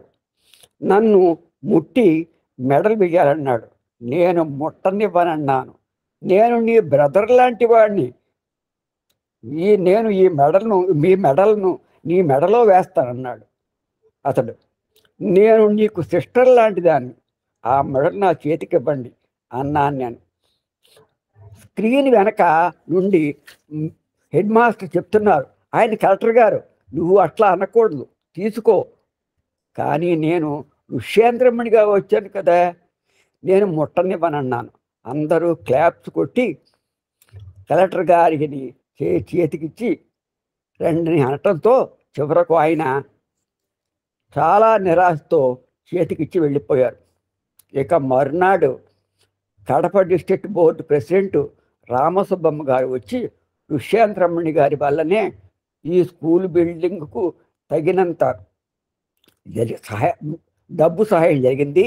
ఆమెకు సత్కారం చేయాలనే ఉద్దేశంతో పెద్ద చీర తెచ్చాము అని ఋష్యేంద్రమణి గారు అని స్టేజ్ మీదకి పిలిచారు. ఎక్కడి నుంచి వస్తుంది ఋష్యేంద్రమణి? అందరూ చూస్తున్నారు. నేను ఒక నిక్కర వేసుకొని పరిగెత్తుకొని వచ్చాను. అక్కడ ఒక పోలీసు ఉండి నన్ను అడ్డగించాడు. అప్పుడు మా హెడ్ మాస్టరు, నిన్నటి ఋష్యేంద్రమణి ఆ బాలుడే, వెళ్ళని అన్నారు. నన్ను చూసి అందరూ ఆశ్చర్యపోయారు. అప్పుడు కడప రామసుబ్బమ్మ నన్ను గట్టిగా ఎత్తుకుని ముద్దు పెట్టుకొని, నాయన ఎంతో గౌరవం తెచ్చిపెట్టావు. ఈ చిన్న వయసు లోపల ఈ భారతదేశంలో ఇలాంటి వారంతా ఉంటున్నారా అని ఎంతో పొగిడింది. ఆనాటి నుంచి ఆమెకు స్వామి అంటే చాలా ప్రేమ. ఎక్కడికి పోయినా ఆమె స్వామిని గురించి చాలా చెప్పేది. ఈ విధంగా ఆనాడు ఉరవకొండ స్కూలుకు ప్రదర్శనను అందించాము అని స్వామి తాను చిన్నప్పుడు స్త్రీగా అభినయించి సదస్సులను పరవశులను కావించిన ఘట్టాన్ని తెలియజేశారు. భగవంతునికి ఈ విశ్వమంతా రంగస్థలమే. ఆనాటి నుంచి లీలామానుష వేషధారి అయిన సత్యసాయి పరమాత్ముడు తన మధుర మనోహరమైన గానంతో ఆనంద నృత్యంతో జగత్తునంతా సమూహితం చేస్తూనే ఉన్నారు. ఇక తేలుకొట్టడం 1940 మార్చి నెల 8వ తేదీ నాడు ఒక విచిత్రం జరిగింది. సత్యాన్ని ఒక తేలు కుట్టిన కారణంగా ఆ బాలుని శరీరం మొద్దుబారిపోయి బాహ్య స్మృతిని కోల్పోవడం, ఉరవకొండ అంతా ఈ విషయం ప్రాకిపోయి అందరూ ఆందోళన చెందడం జరిగింది. ఆ ప్రాంతాలలో తేళ్ల విషయం ప్రాణాంతకంగా ఉండేది. సత్యానికి వెంటనే ఇంజక్షన్లు మందులు వాడినా ఏమీ ప్రయోజనం కనిపించలేదు. క్రమంగా 1-2 రోజులకు సత్యం లేచి తిరుగుసాగాడు. కానీ అప్పటి నుంచి అతని శారీరక మానసిక స్థితిలో పూర్తి మార్పు కనిపించసాగింది. ఆ బాలునిలో గూఢంగా ఉన్న పరమాద్భుతమైన దివ్య చైతన్యం ఒక్కసారిగా మేల్కొన్నట్లయింది. షిర్డీ సాయినాథుడు తన అనంతమైన దివ్య శక్తుల్ని ఈ బాలుని రూపంలో ప్రస్ఫుటంగా ఆవిష్కరింపబోతున్నాడు. సత్యం నిర్లిప్తంగా ఏదో ఆలోచిస్తూ పద్యాలు పాడటం, శ్లోకాలు చదవటం, వేదాంత విషయాలు చెప్పటం అందరికీ విచిత్రంగా అనిపించసాగింది. కొన్నాళ్ళ తర్వాత బాబా ఎదుట ఒక వ్యక్తి ఉపన్యాసం ఇస్తూ స్వామికి తేలు కొట్టడం వల్ల ఆనాటి నుంచి దివ్యశక్తులు వచ్చాయి అన్నాడు.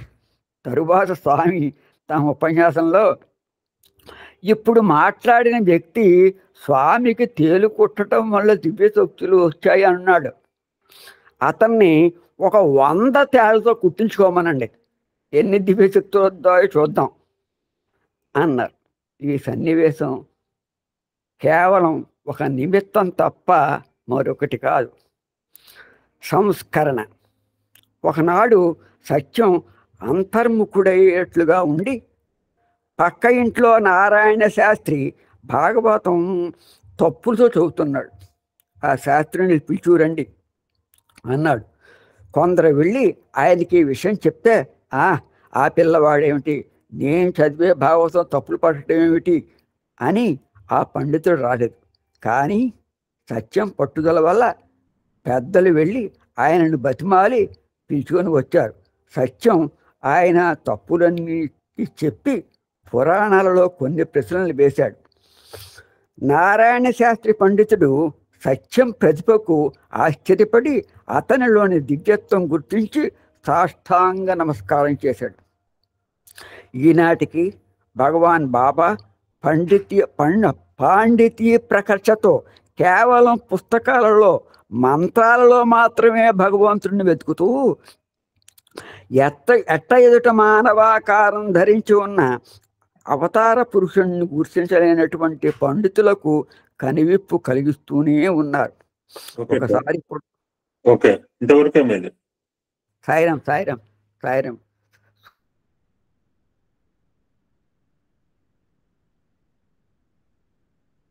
పార్వతమ్మ,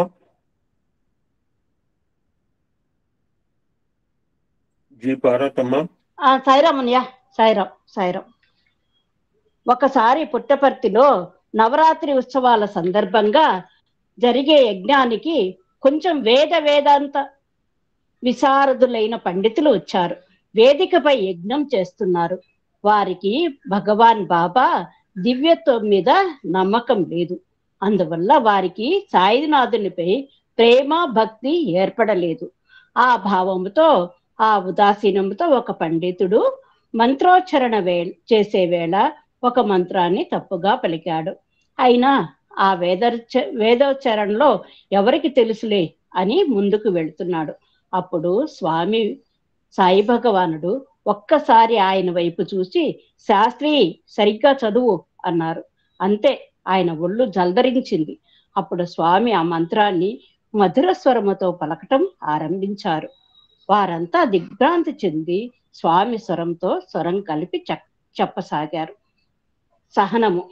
ఉరవకొండలో మహిమను చూపే ఈ వింత బాలుణ్ణి చూడడానికి ఎక్కడెక్కడి వారు రావటం మొదలుపెట్టారు.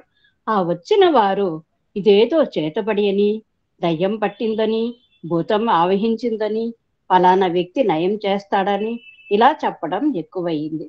ఒకనాడు ఒక శక్తి ఉపాసకుని పిలుచుకురాగా సత్యం అతన్ని చూసి, ఓయి, నిత్యం నీవు నన్నే పూజిస్తూ నా అనుగ్రహము కోరుతూ ఇప్పుడు నాకు చికిత్స చేయడానికి వచ్చావా? నమస్కారం చేసుకుని బుద్ధిగా వెళ్ళు అని ఆదేశించాడు. ఆ శక్తి ఉపాసకుడు భయభ్రాంతుడై నమస్కరించి అక్కడి నుంచి వెళ్ళిపోయాడు. సత్యాన్ని తల్లిదండ్రులు ఉరవకొండ నుంచి పుట్టపర్తికి తీసుకుని వచ్చారు. బళ్ళారిలో, ధర్మవరంలో ప్రముఖ వైద్యులకు చూపించారు. వారెవరికి ఈ వ్యాధి అంతుపట్టలేదు. ఒక్కసారి సత్యం, అరుగో దేవతలు ఆకాశంలో వెళుతున్నారు, హారతులివ్వండి అనేవాడు. ఇంట్లో వారికి ఈ మాటలు విచిత్రంగా ఉండేవి. అప్పుడు కదిరి దగ్గర ప్రఖ్యాత భూత వైద్యుడున్నాడని, అతడు ఎటువంటి భూతాన్నైనా లొంగ తీసుకోగలడని కొందరు చెప్పగా, పెదవంకమరాజు సత్యంతో పాటు శేషమరాజును తమ కుమార్తెలను కూడా తోడు తీసుకుని ఎడ్ల బండిపై వెళ్ళాడు. భూత వైద్యుడు భయంకరమైన ఆకారంతో, ఎర్రని కళ్ళతో భీతి గొలుపుతూ ఉన్నాడు. అతడు ఆ 14 సంవత్సరాల చిన్నారి బాలుణ్ణి అనాగరిక ఆచారాలతో, మొరటు చికిత్సలతో హింసించడం ఆరంభించాడు. శిరస్సుపై కత్తి ఘాట్లు కోసి ఆ ఘాట్లలో నిమ్మరసం, ఉల్లిరసం పిండి కంట్లో కలికిలి పెట్టి 101 కడవల నీరు శిరస్సుపై పోసి ఇలా చాలా చాలా ఘాతకాలతో వేధించాడు. ఆ సమయంలో సత్యం చూపిన సహనం ఆ కుటుంబ సభ్యులకు కలవరపాటు కలిగించి వారిని తీవ్ర ఆవేదనకు గురి చేసింది. చివరకు ఆ భూత వైద్యుడు తనకు ఆ భూతం లొంగటం లేదనే కోపంతో మరింత రెచ్చిపోతుండగా పెదవెంకమరాజు కొడుకు, కుమార్తెలు ఆందోళన చెంది అతని బ్రతిమలాడి, పిల్లవానికి కాస్త శక్తి వచ్చిన తర్వాత మరలా వస్తామని చెప్పి మెల్లిగా ఆ ఛిద్రమాంత్రికుని కోరల నుంచి బయటపడ్డారు. కొన్ని సంవత్సరాల తర్వాత భగవాన్ బాబా సమక్షంలో ఒక హరిదాసు స్వామి జీవితాన్ని కథగా చెప్తుండగా, ఆ సన్నివేశం దగ్గరికి వచ్చేటప్పటికి స్వామి ఆయనతో, ఆ విషయాలు వినడానికి కూడా బాధాకరంగా ఉంటాయి, వాటిని దాటించి చెప్పు బంగారు అన్నారు. తర్వాత ఒకనాడు కస్తూరి గారు, స్వామి, వాటిని వినడానికే మీరింత బాధపడ్డారు కదా, ఆనాడు అటువంటి ఘోరమైన చికిత్సకు మీరెందుకు అంగీకరించారు అని అడిగారు. అందుకు సాయినాథుడు ఆయనతో, ఈ శరీరానికి కలిగే ఎటువంటి బాధ అయినా అది నాకు అంటదని, నేను సుఖదుఖాలకు అతీతుడనని లోకానికి తెలియపరచడం కోసం నేను దాన్ని భరించాను. అలా భరించడం వల్లనైనా ప్రజలు నన్ను విశ్వసించి భక్తి సామ్రాజ్యములో అడుగు పెడతారనే నమ్మకంతో ఆ కష్టాలను ఆహ్వానించాను అన్నారు. ఒకనాడు పెనుకొండలో న్యాయవాదిగా పనిచేస్తున్న కృష్ణమాచార్యులు గారు వచ్చి సత్యాన్ని పరిశీలించి తాననుకున్న దానికంటే వ్యాధి చాలా తీవ్ర స్థితిలో ఉన్నదని వెంటనే సత్యాన్ని ఘటికాచలం తీసుకెళ్ళమని అక్కడ నరసింహస్వామిని దర్శింపచేస్తే వ్యాధి నయమవుతుందని చెప్పారు. ఆ మాటలు విని సత్యం నవ్వి, కృష్ణమాచార్యులు గారు, ఘటికాచలం దేవాలయంలో ఎవరున్నారు? నేనే కదా, నన్ను నా దగ్గరికే తీసుకువెళ్ళమని చెప్తున్నారా అన్నాడు. నేను సాయిబాబాను. అది 1940 సంవత్సరం మే నెల 23వ తేదీ. సత్యం పుట్టపర్తి గ్రామంలో అరుగు మీద చేరిన వారందరికీ పటిక బెల్లం, పుష్పాలు మొదలైన వాటిని సృష్టించి ఇస్తున్నాడు. ఆ సమయంలో కొందరు పెదవెంకమరాజును ఆనందప్రదమైన ఆ దృశ్యాన్ని చూడడానికి రమ్మని పిలిచారు. తన కుమారుడు చూపే మాయమర్మాన్ని భరించలేకపోయాడు ఆ తండ్రి. వెంటనే ఒక కర్ర చేత్తో పట్టుకుని వచ్చి, నీవెవరవు? దేవుడవా, దయ్యానివా, నిజం చెప్పు అని గద్దించాడు. సత్యం తండ్రి వైపు చూసి పరమ ప్రశాంతముగా, నేను సాయిబాబాను, ఆపస్తంభ సూత్రుణ్ణి, భారద్వాజ గోత్రుణ్ణి, భయాందోళనలో ఉన్న మిమ్మల్ని అందరినీ రక్షించడానికి వచ్చాను.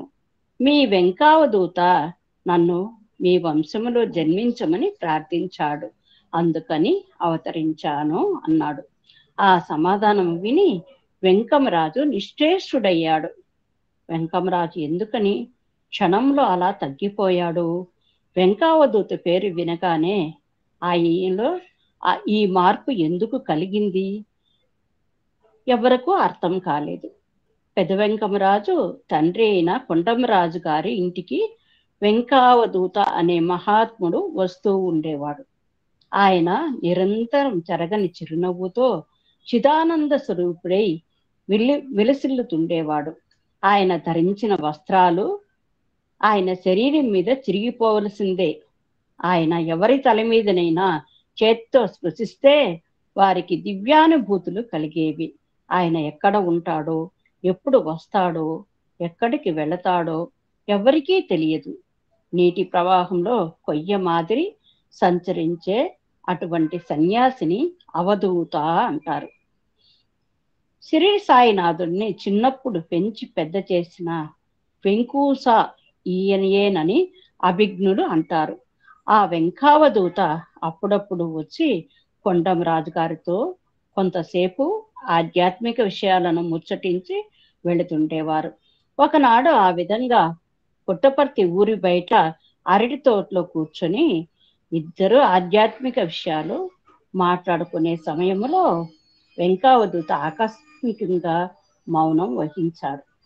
అప్పుడు కొండమరాజు, స్వామి ఎందుకలా మౌనంగా ఉన్నారు అని ప్రశ్నించాడు.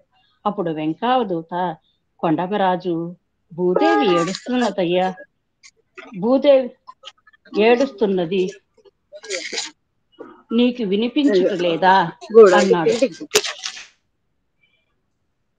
కొండమరాజు ఆశ్చర్యంతో చూడసాగాడు. అప్పుడు వెంకావదూత, కొండమరాజు, త్వరలో భగవంతుడు ఆవిర్భవిస్తాడు, నీవు భగవంతుడిని చూస్తావు అని 1-2 సార్లు చెప్పి తన మాట నమ్మినట్లుగా చేతిలో చెయ్యి వేయించుకున్నాడు కూడా. తర్వాత కొన్నాళ్లకు వెంకావదూత భౌతిక శరీరాన్ని పరిత్యజించాడు. ఈనాడు తన ఇంట్లో ఆ దివ్యపాలుడు ఒక్కసారిగా మహాత్ముడైన ఆ వెంకావదూత పేరు స్మరించేటప్పటికీ వెంకావదూతతో తమ కుటుంబానుకున్న అనుబంధం, ఆయన తన తండ్రితో చెప్పిన మాటలు గుర్తు వచ్చి పెదవెంకమరాజు ఆశ్చర్యపోయాడు. ఈ విషయాలు వినగానే వృద్ధుడైన కొండమరాజు నేత్రాలు ఆనంద బాష్పాలతో నిండిపోయాయి. అయితే ఈ సాయిబాబా ఎవరో ఎవరికీ అర్థము కాలేదు. ఆ రోజులలో పెనుకొండకు ఒక ప్రభుత్వ అధికారి బదిలీ అయ్యి వచ్చాడని, ఆయన సాయిబాబా అనే ఫకీరుని నిత్యం పూజిస్తూ ఉంటాడని విని పెదవెంకమరాజు ఒక రోజున సత్యాన్ని తీసుకుని వెళ్ళి ఆయనకు చూపించాడు. అతడు సత్యాన్ని చూసి, ఇతడికి మెదడు చెడిన వ్యాధి, హాస్పిటల్లో చేర్చి మంచి వైద్యం చేయించటమే దీనికి తగిన మందు అని చెప్పాడు. ఆ మాటలు విని సత్యం, మెదడు చెడింది నీకా నాకా? నీవు పూజించే ఈ సాయినే కనుగొనలేని మెదడు లేని వాడవు నీవు అని చెయ్యి పట్టమని హస్తచాలనంతో కుప్పలు కుప్పలుగా విభూతిని సృష్టించగా అతడు భయపడి దూరంగా వెళ్ళిపోయాడు. సత్యం ఆ విభూతిని గదినంతా చల్లి వచ్చాడు. ఒక గురువారం రోజున ఒకరు, నీవు నిజంగా సాయిబాబావే అయితే నిదర్శనం ఏమిటి అని అడిగారు. నిదర్శనం కావాలా అంటూ సత్యం కొన్ని మల్లెపూలలు తెప్పించి వాటిని నేలపై విసిరివేశాడు. అవి సాయిబాబా అనే అక్షరాలుగా ఏర్పడ్డాయి. అందరూ ఆశ్చర్యచకితులయ్యారు. అవతార ప్రకటనం. ఆనాడు 1940 సంవత్సరం అక్టోబర్ 20 సోమవారం ఉరవకొండలో సత్యం ఇంటి నుంచి పాఠశాలకు బయలుదేరుతున్న వాడల్లా వెనక్కి తిరిగి వచ్చి పుస్తకాలు విసిరేసి, నేను మీ వాడను కాను, నాకు మాయ వదిలింది, నా భక్తులు నన్ను పిలుస్తున్నారు అని పెద్దగా పలికాడు. ఈ మాటలు విని వదిన గారు వంటింటి కిటికీలో నుంచి బయటకు చూసింది. సత్యం శిరస్సు చుట్టూ దివ్యకాంతి వలయం వెలిగిపోతుంది. నేను వెళుతున్నాను, నేను సంకల్పించుకుని వచ్చిన కార్యక్రమం ప్రారంభించవలసి ఉంది అంటూ బయలుదేరే సమయంలో అన్న శేషమరాజు, పొరుగింటి నారాయణ శాస్త్రి అక్కడికి వచ్చారు. ఆ దివ్య ప్రకాశం చూసి నారాయణ శాస్త్రి సత్యం పాదపద్మములపై పడ్డాడు. శేషమరాజు నిశ్చేషుడై నిలిచిపోయాడు. దివ్య తేజస్తో వెలిగిపోతున్న సత్యం వెళ్ళి ఎక్సైజ్ ఇన్స్పెక్టర్ ఆంజనేయులు గారి పెద్ద తోటలో రాతిపై కూర్చున్నాడు. అక్కడ భక్తులు బాలబాబా చుట్టూ ఆసీనులయ్యారు. అప్పుడు భగవాన్ బాబా ఆనాడు ప్రపంచమంతా మారుమోగుతున్న భజన సంప్రదాయానికి తొలి గీతమైన మానస భజరే గురు చరణం దోస్తర భవ సాగర తరణం గురు మహారాజ్ గురు జై జై సాయినాథ సద్గురు జై జై ఓం నమ శివాయ ఓం నమ శివాయ ఓం నమ శివాయ శివాయ నమ ఓం అరుణాచల శివ అరుణాచల శివ అరుణాచల శివ అరుణ శివోం ఓంకారం భవ ఓంకారం భవ ఓంకారం భవ ఓం నమో బాబా మానస భజరే గురు చరణం దోస్తర భవ సాగర తరణం అని పాడసాగారు. భక్తులు తన్మయోత్వంతో పాడుతూ భజనలు చేయసాగారు. కొందరు భక్తులు అగరధూపాలు వెలిగించారు, కొందరు సత్యానికి పులహారాలు వేశారు. అప్పుడు ఒక ఫోటోగ్రాఫర్ వచ్చి భగవాన్ బాబాను ఫోటో తీయబోతూ అక్కడ బాబా ఎదుట ఉన్న చిన్న రాతిని తీసివే చెప్పాడు. అది అలాగే ఉంటుంది, ఫోటో తీయి అన్నాడు సత్యం. ఆ ఫోటోలో ఆ రాయి షిరిడి బాబా రూపంలో కనిపించి అందరినీ ఆశ్చర్యంలో ముంచెత్తింది. భగవాన్ బాబా గురించి ప్రాచీన గ్రంథాల్లో భారత జ్యోతిష పరిశోధన మండలి సభ్యుడు డాక్టర్ ఈవివి శాస్త్రి గారు కొన్ని వేల సంవత్సరాల క్రితం ఋషుల చేత రచించబడిన కొన్ని నాడీ గ్రంథాలను పరిశీలించి వాటిల్లో భగవాన్ సత్యసాయి బాబాను గురించి చెప్పబడిన అద్భుతమైన విషయాలను ప్రకటించారు. అగస్త్య నాడీ గ్రంథంలో సాయిబాబా విద్యుత్ వేగంతో రోగ నివారణ చేస్తారు, సంకల్ప మాత్రము చేతనే ఆరోగ్యాన్ని ప్రసాదిస్తారు, అనేక విద్యా సంస్థలను స్థాపిస్తారు, ధార్మిక జీవిత గురించిన గ్రంథాలు ఎన్నో ప్రచురిస్తారు, మానవులలో ఆధ్యాత్మిక తత్వాన్ని పెంపొందింపజేస్తారు, ధర్మోద్ధరణ ధర్మ సంస్థాపన వారి ప్రధానమైన జీవిత ధ్యేయాలు. పూర్వ జన్మలో ఆయన షిరిడి సాయిబాబా, ఆయన మూర్తీభవించిన అనుగ్రహము, ఆయన జగత్పిత అని పేర్కొనబడింది. బుధనాడిలో బాబా నిరంతరము ఆనంద తన్మయత్వంలో నిమగ్నులై ఉంటారు అని ఉన్నది. శుక్రనాడీ గ్రంథంలో ఆయన నివసించే మందిరానికి ప్రశాంతి నిలయం అని పేరు ఉంటుంది. ఆయన సత్య, ధర్మ, శాంతి, ప్రేమ మార్గాలలో శాశ్వతానందాన్ని లోకంలో స్థాపించి వ్యాపింప చేస్తారు. ఆయన మానవులకు సేవ చేయటంలో ఎంతో ఆనందం పొందుతారు. ఆయన అవతార పురుషుడు అని రాయబడి ఉంది. శ్రీ చిన్నదొరై బ్రహ్మనాడిని పరిశీలించి చెప్పిన అంశాలు సత్యసాయినాథునికి అక్షరాల సరిపోతాయి. ఆయన జీవితంలో గురువారంలో పవిత్ర దినములు. ఆయన మానవ మాతృని వలె, పుట్టపత్తి నివాసి వలె భ్రాంతి కలిగిస్తుంటారు. ఆయన నారాయణుడను పేరు కలిగి ఉంటారు. ఆయన శివశక్తి అంశమున ఉద్భవించిన అవతారము. షిరిడీ సాయి పునరవతారం. చిత్రావతి నదీ తీరంలో ప్రశాంత వాతావరణంలో ఆవిర్భవించిన ఆయన పరమ శాంతమూర్తి అని ఆ గ్రంథంలో ఉన్నది. పళని సుబ్రహ్మణ్యేశ్వర స్వామి దేవాలయంలో భద్రపరచబడిన నాడీ గ్రంథంలో తమిళ, కేరళ, కర్ణాటక దేశముల మధ్య ఆంధ్రప్రదేశంలో చిత్రావతి నదీ తీరంలో భగవంతుడు అవతరిస్తాడు. ఆయన నామధేయము సత్యనారాయణ. ఆయన యోగీశ్వరుడు, పరమయోగి. ఆయన నిద్రించడు అని ఉంది. పరాశర మహర్షి రచించిన పద్మపురాణంలో పర్తి అనే గ్రామంలో సత్యం అనే పేరుతో ఒక వ్యక్తి ఉద్భవిస్తాడు. అతడు 5 అడుగుల 3 అంగుళాల పొడవు మాత్రమే ఉంటాడు. అతడు యావత్ ప్రపంచాన్ని ఆకర్షించే శక్తివంతమైన అయస్కాంతము వలె విలసిల్లుతాడు అని ఉన్నదని ఆ పురాణాన్ని విల్సన్ అనే ఆంగ్లేయుడు ఇంగ్లీష్లోకి అనువాదం చేశాడని భగవాన్ భాగవ తెలిపారు. జైమిని భారత సమగ్ర గ్రంథం హిమాలయములలోని కొందరు విశిష్ట వ్యక్తుల దగ్గర ఉన్నదని, అందులో సత్యసాయి గురించి స్పష్టంగా ఉన్నదని కూడా భగవాన్ బాబా తెలిపారు. అరవింద మహర్షి మహాయోగి, మహారుషి. ఆయన పుదుచ్చేరిలోని తన ఆశ్రమంలో 1923 నుండి 26 వరకు తీవ్ర తపస్సాధనలో నిమగ్నై ఉన్నారు. మానవోద్ధరణ కోసము భగవంతుడు మానవలోకంలో అవతరించాలని ఆయన ప్రార్థిస్తున్నారు. 1926 సంవత్సరం నవంబర్ 24 తేదీ నాడు ఆయన తపస్సమాధిలో నుంచి బయటకు వచ్చి నిన్నటి రోజున భగవంతుడు భూమి మీద అవతరించాడు. ఆయన తన అనంత దివ్య శక్తితో మానవ భావాలను ఊర్ధ్వముఖంగా మళ్లించి దివ్య జ్యోతిని ప్రతి హృదయంలోనూ వెలిగిస్తాడు. అది అతని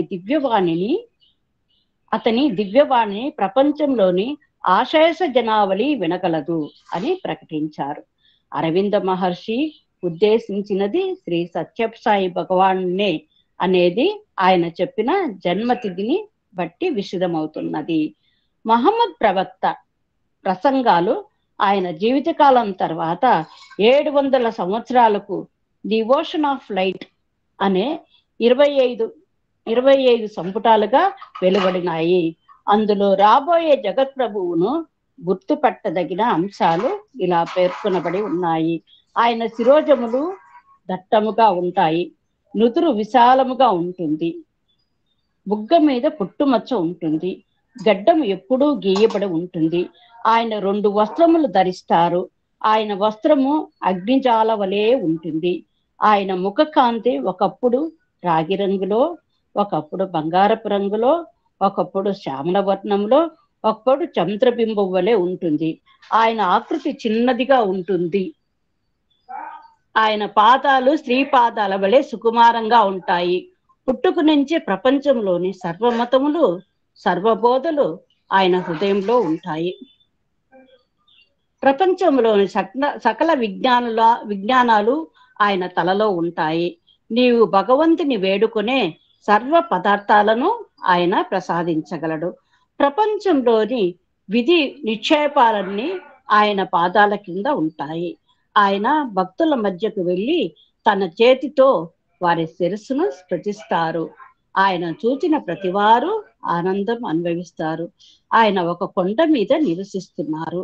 ఆయన భూమిపై 95 సంవత్సరాలు జీవిస్తారు. ఆయన ప్రపంచాన్ని శాంతితో నింపుతారు. ఈ జగత్ప్రభువు తన శరీరం నుండి, నోటి నుండి తన చిహ్నమును వెలువరిస్తారు అని ఈ విధంగా సుమారు 27 అంశాలు సత్యసాయి భగవాన్ని స్పష్టంగా సరిపోయి కనిపిస్తాయి. నోస్ట్రాడామిన్ అనే భగవద్దృష్ట అయిన ఫ్రెంచ్ దేశస్థుడు తన సెంచరీస్ అనే గ్రంథంలో రాబోయే జగత్పరిపాలకుడు గురువారములు పవిత్ర దినములుగా భావిస్తాడు. ఆయన అనంతమైన జ్ఞానానికి, శక్తికి అన్ని దేశాలు ఆయన్ను ఆశ్చర్యంలో అభినందిస్తాయి అని పేర్కొన్నాడు. బైబిల్లోని ప్రకటన గ్రంథంలో ప్రభువు రాకను గురించి వివరించబడింది. యోహానుకు దేవదూత కనిపించి సందేశాన్ని వినిపిస్తాడు. ఆ ప్రభు సత్యమైన నామం కలవాడు. దేవుని వాక్యమే ఆయన నామము. ఆయన నేత్రములు అగ్నిజాలల వంటివి. ఆయన శిరస్సు మీద అనేక కిరీటములుంటాయి. ఆయన నోటి నుంచి వెలువడే వాక్కు ఖడ్గం వలె ఉంటుంది. రక్తంలో ఉంచబడిన వస్త్రాన్ని ఆయన ధరిస్తారు అని ఈ విధంగా కరుణామయుడు, ప్రేమ స్వరూపుడు అయిన సత్యసాయి అవతారం గురించి వివిధ మత గ్రంథంలో ఉల్లేఖింపబడి ఉంది. అట్టి సత్యసాయి బాబా వారి పాదపద్మములకు శతకోటి వందనములు. ఓం శ్రీ సత్యసాయి పరబ్రహ్మణే నమః. ఓం శాంతి శాంతి శాంతి. ఇది 4వ అధ్యాయం సంపూర్ణం.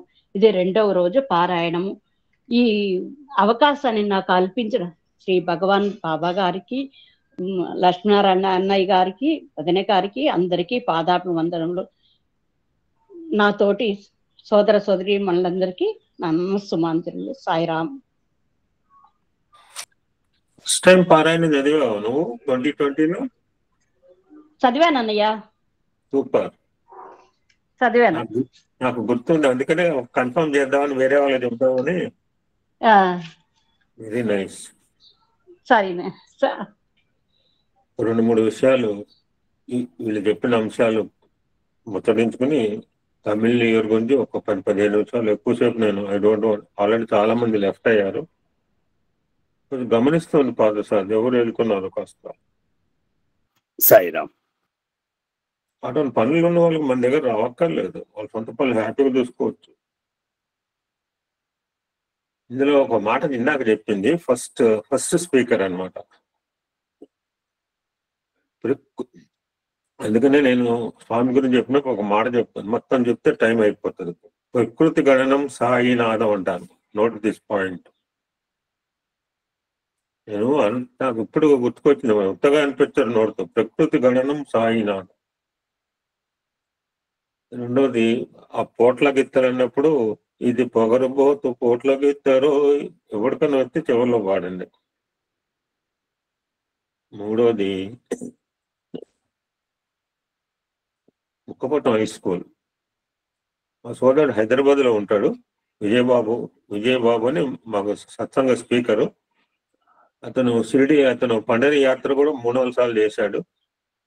అతను బై మంత్లీ ఈ ప్రశాంతి నిలయం గేట్ దగ్గర నుంచి ఎవడన్నా ఈసారి పోదలుచుకుంటే నేను ముందే పెడతాను. ఎవడైనా ప్రశాంతి నిలయం గేట్ దగ్గర నుంచి బుక్కపట్నం హై స్కూల్ కి యాత్ర లాగా చేస్తారండి బై మంత్లీ, నగర సంకీర్తన చేసుకుంటూ. ఇందాక 4 నీళ్ళ గురించి చెప్పినప్పుడు మాకు నీళ్ళ మా నాన్నగారు నీళ్ళ విలువ నేర్పారండి.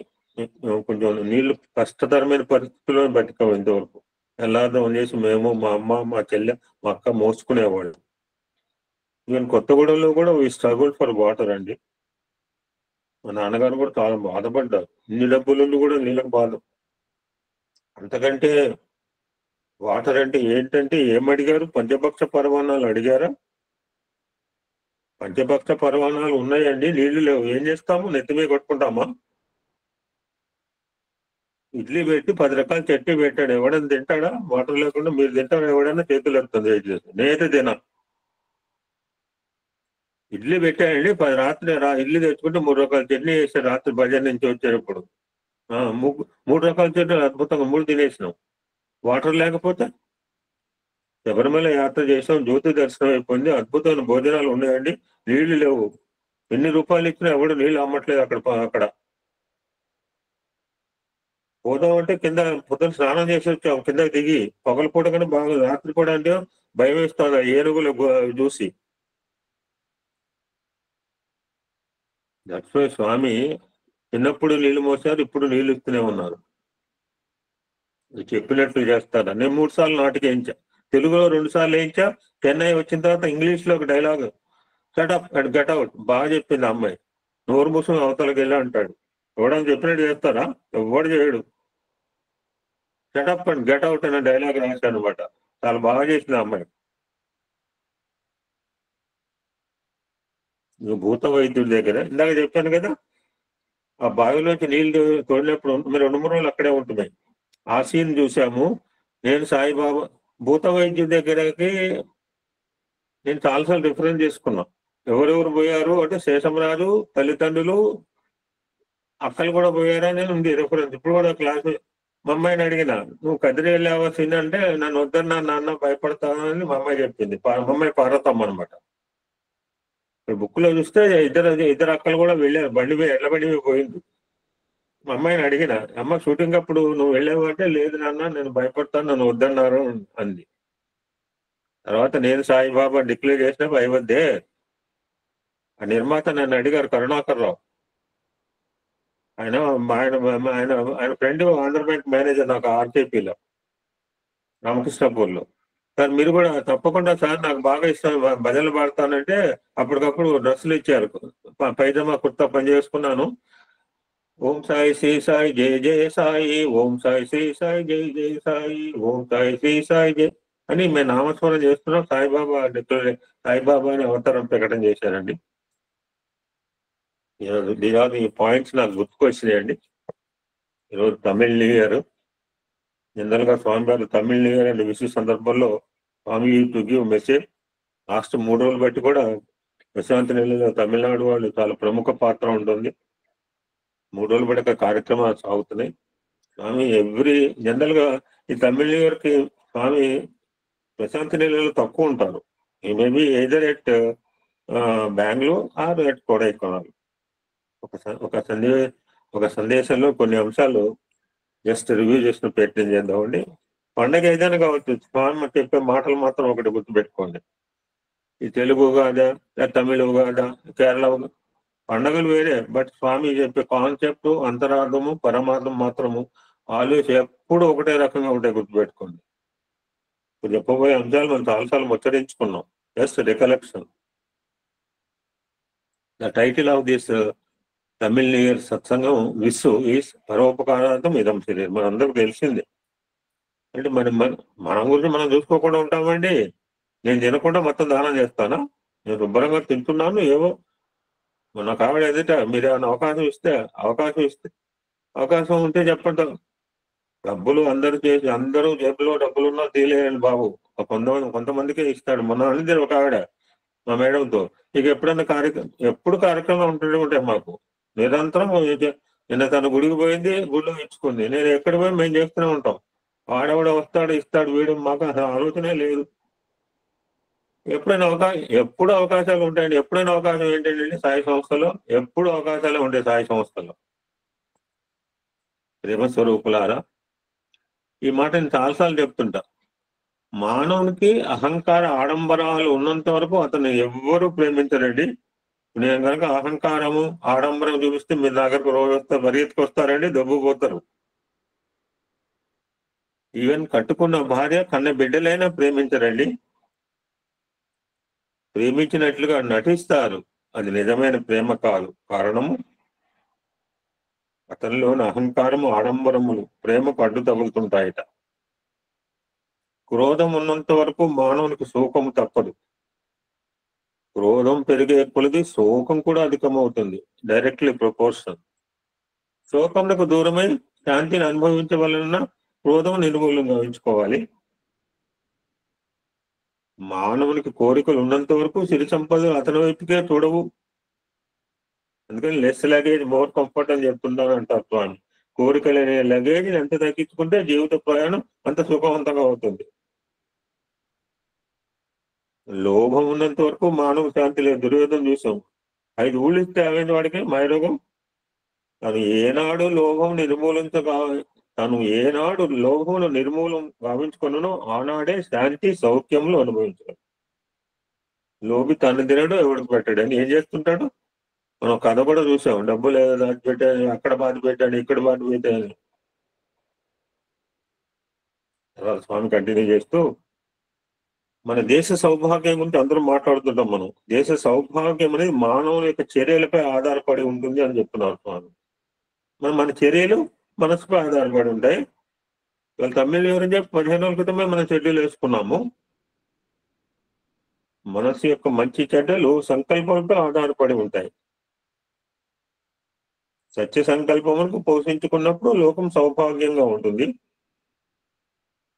కనుక మనందరూ కూడా లోకక్షేమంగా ఉండాలని, లోక సౌభాగ్యంగా ఉండాలని మనం ఆశిస్తే మనం ఏం చేయాలి? మానవుడు తన సంకల్పాలు, చర్యలు సక్రమైనగా సరిదిద్దుకోవాలి. నిమ్మవృక్షం చూతం రాదు. నాకు మంచి కావాలి, మంచి చేయాలి. మంచి కావాలకో చెడు చేసుకుంటా అని చెప్తున్నారు స్వామి. నాకు మంచి కావాలి, సుఖంగా ఉండే పనులు చేయాలా? నాకు ఏడుపు వద్దంటే ఏడుపు రాని పనులు, ఏడుపు దగ్గరికి వచ్చే పనులు చేయకూడదు. ఈనాడు నూతన సంవత్సరం ప్రారంభమైనది. దీని పేరు విస్సు. మనకి తెలుగు వేరు కూడా ఇలానే చెప్పారు స్వామి. సీన్ 2-3 సత్సంగా. అయితే ఇలాంటి నూతన సంవత్సరాలు ఎన్నో గడిచిపోయినాయి. ఇప్పటికీ మనందరం అనుకుంటాం కొత్త సంవత్సరం వచ్చింది, ఆనందాన్ని, సౌభాగ్యాన్ని అందించాలని మానవుడు ఆశిస్తుంటాడు. ఇప్పుడు కొత్త కాలంలో అప్పటికే ఇవాళ 13, అప్పటికి చింపే 14, ఏప్రిల్ 14వ తారీఖు ఎన్ని చింపేసాం చూడండి. అయితే మానవుని సుఖ దుఃఖములు సంవత్సరాలపై విశ్వాసపడు. అమ్మాయి మొన్నటిదాకా క్రోధం మొత్తుకుంది పాపం. ఇప్పుడు పద్మ, నీకు పంచాంగం చెప్తా అంటే భక్తి టీవీలో రానేరు, పంచాంగం చెప్తా అంటే పుట్టబర్తులు చెప్పలేరు. నీకు పంచాంగం చెప్పే అదృష్టం ఇక్కడ కలిగింది. Don't miss that opportunity. నీ భక్తి టీవీలో కూర్చొని పంచాంగం చెప్తానంటే ఏమో ఇస్తారేమో నీకు, నాకు తెలియదు. అయితే మానవుని సుఖ దుఃఖములు సంవత్సరములపై ఆధారపడి లేవు, అతని కర్మలపై. నేను ఇప్పుడే చెప్తుంటాను. ఎవరైనా మన అడిగారు అనుకోండి. ఇప్పుడు 56 మంది ఉన్నాం, 20 మంది ఒబ్బు గారు వచ్చిన వాళ్ళు. ఇప్పుడున్న 57 మంది చెప్తున్నానండి. 2025లో ఉన్నాం. 2026 అందరం చూస్తాం, ఏం డౌట్ లేదు. అది ఎవరికి డౌట్ పెట్టుకోకండి.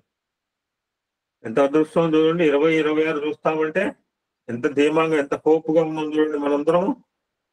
ఇప్పటికన్నా మన్ని 2026 ఎలా ఉంటుందంటే, మాకు 2026 బ్రహ్మ 2026 రాలే. క్యాలెండర్ ప్రింట్ అయిందో లేదు నాకు తెలియదు, చేసే ఉంటారు కావచ్చు ప్రింటింగ్ మిషన్ వాళ్ళు.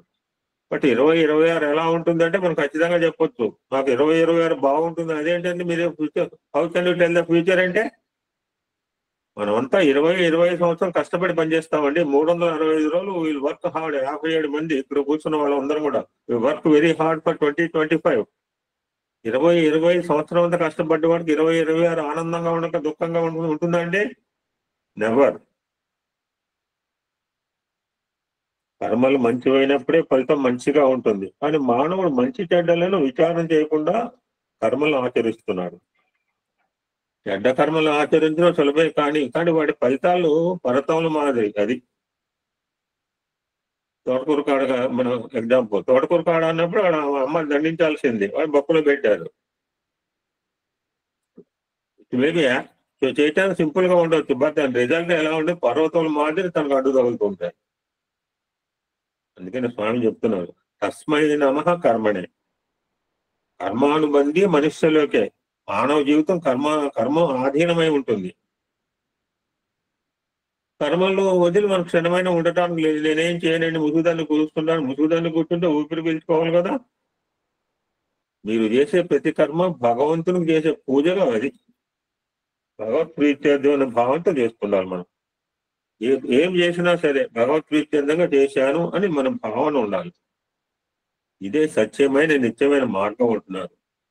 దీన్ని పురస్కరించుకుని ఉపనిషత్ వాక్యం తస్మై నమః కర్మనే. నేను కర్మకు నాకు నమస్కారం, ఓ కర్మదేవత నీకు నమస్కరిస్తున్నాను అంటే దీని మీనింగ్.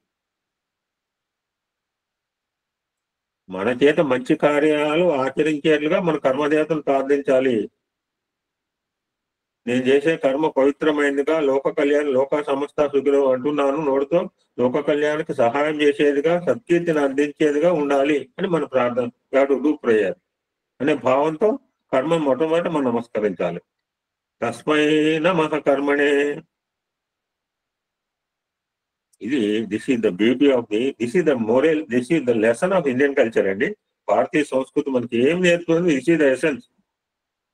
ఇది చిన్నాన్ని పెద్దనే, చిన్న కర్మ పెద్ద కర్మ మనం అనుకుంటాం. ఏ కర్మ అయినా సరే ఆచరించడానికి పూర్వం మొట్టమొదటి దాన్ని నమస్కరించాలి. మీరు పుట్టపర్తిలో చూడండి, ప్రశాంతి నీళ్ళలో చీపురు పట్టి తిమ్మేవాళ్ళు, లేకపోతే క్యాంటీన్లో చేసేవాళ్ళు, ఇంకెక్కడైనా సరే ఎవడైతే ముందు ఓంకారం చెప్తాడు, ఆ కర్మకు దండం పెడతాడు. భజనలో ఏ కర్మైనా ఆచరణ ముందు మొట్టమొదటి దానికి నమస్కరించాలి. ఫర్ ఎగ్జాంపుల్, ఇందాక ఋష్యేంద్రం అని ఒక నర్తకి నృత్యం చేయడానికి పూర్వం తన కాలి, ఒక డ్రైవర్ నడిపే ముందు ఆ స్టీరింగ్ దండం పెట్టుకుంటాడండి. మీరు చూసే ఉంటారు. మీరు డ్రైవర్ అయితే మీరు కూడా పెట్టుకుంటారు. నాకైతే కారు లేదు, కాళ్ళు ఉన్నాయి. భజనలో తబలా వాయించేవాడు మొట్టమొదటి తబలకు నమస్కరించే మనం రాసే ముందు ఓం శ్రీ సాయిరాం రాస్తాం. కేవలం విద్యావంతులు మాత్రమే కాదండి, నిరక్షరాస్యులైన లారీ డ్రైవర్లు కూడా స్టీరింగ్ కి నమస్కరించిన తర్వాతనే డ్రైవింగ్ ప్రారంభిస్తారు. ఇది మన ప్రాచీన సంస్కృతి మనకు అందించిన పవిత్రత అండి. నమస్కారం అంటే ఏమిటి? పడిచిమంటే మీ నమస్కారము అంటే స్వామి బ్యూటిఫుల్ గా చెప్పారు. అహంకార రహితము, కుడి చేయి మమకారము, ఎడం చేయి అహంకారము, రెండు కూడా కారాలే. ఈ కారాలకు మందు లేవు, ఎన్ని నీళ్ళు తాగినట్టు పోదు. మరి అహంకారం రెండు పోవాలంటే రెండు చేతులు తరచుగా జాయిన్ చేస్తున్నారు. కుడి చేయి ఒక పాకెట్లో ఎడం చేయాలి, తరచు పాకెట్లో బయటకు తీసి రెండు జాయిన్ చేసే ప్రయత్నం చేయాలండి. మనం ఒకటి నేర్చుకుంటే చాలు. మనం రెండు చేతులు తరచుగా జాయిన్ చేసే ప్రక్రియను కనుక మనం నేర్చుకుంటే చాలండి. దట్ ఈజ్ ఈ సత్సంగం ద్వారా మనం ఒక్కటి నేర్చుకుంటే చాలు. దట్ ఈజ్ కాల్ నమస్కారం. రెండు చేతులు జాయిన్ చేయడం అనేది నమస్కారం అండి. నేను చాలాసార్లు చెప్తాను, నమస్కారం పెడితే సుగం పనులు అయిపోతాయని చెప్పి. ప్రేమ స్వరూపులారా, respect all, give respect and take respect అన్నాడు. నేను ఎవరు మీకు గౌరవం ఇవ్వకుండా నన్ను గౌరవించాలంటే ఎట్లా ఇస్తారండి?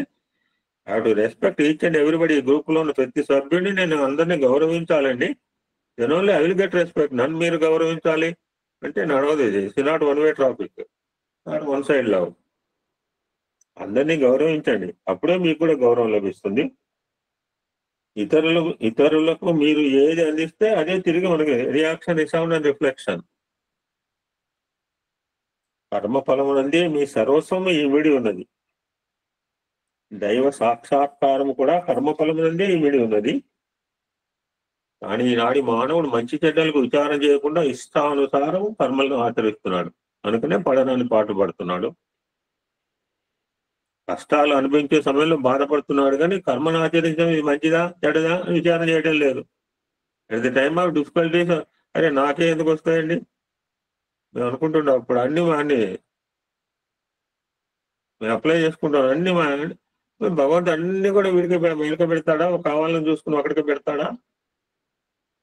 ఇది మంచిదా చెడ్డదా అని విచారం చేయడం లేదు. కర్మాచర్యం ఏ కర్మనైనా ఆచరించిన పూర్వతాపం పశ్చాత్తాపం. భగవద్గీత ఎవడు చెప్పాడు? ఒకటి చేతులు కాలంగా ఆకులు పట్టుకున్నాడు, ఒకడే ముందే ఏడ్చాడు, ఒకటి చివరి ఏడ్చాడు. రైట్ టైంలో ఏడ్చాడు అర్జునుడు, అందుకని భగవద్గీత చెప్పాడు శాస్త్రి గారి మాటల్లో.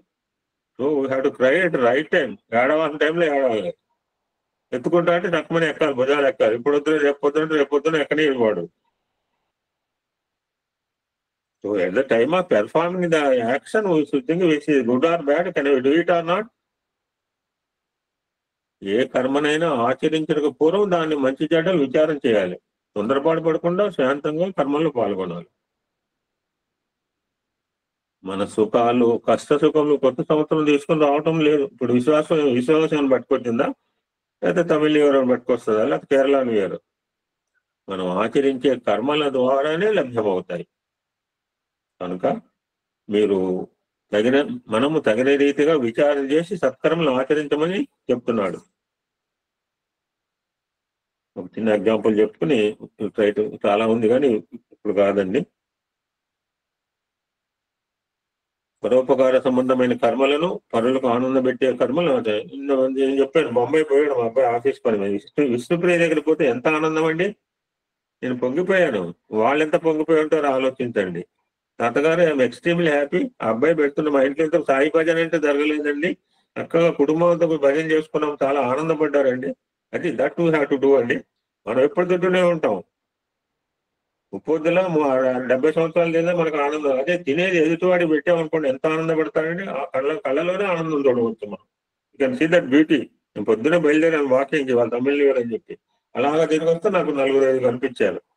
అందరు కనపడతారు, అది జేబులో చేపెట్టడం బాగా నేర్చుకోవాలి మనం.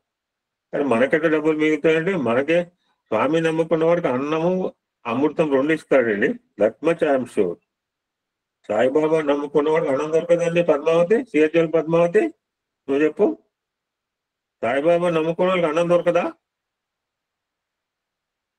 మీ ఇంట్లో వచ్చి ఉంటాను పద్మావతి 2 నెలలు, అన్నం పెట్టవా? కనుక యు మస్ట్ డూ పరోపకార హితంగా. చిన్న ఎగ్జాంపుల్ చెప్పి నువ్వు కెన్ క్లోజ్ ఇట్. ఒకనొక సమయంలో అశోక చక్రవర్తి జన్మదినోత్సవాన్ని పురస్కరించుకొని అతని సామంత రాజులు వారి వారి ప్రజల నుంచి వసూలు చేసిన సుంకాన్ని తెచ్చి సమర్పించారు. కానీ మగధ దేశపు రాజు మాత్రం ఒట్టి చేతులతో వచ్చాడు. అశోకుడు అడిగాడు, ఏంటి వాడి రీజన్? అందరూ డబ్బులు మూటలు తీసుకొస్తే నువ్వు ఎంటీ హ్యాండ్స్ తో వచ్చావు. ఎంటీ హ్యాండ్స్ తో పొమ్మని చెప్పాడు ఒక ఆయన. ఎవరాయనండి? ఎనీబడి?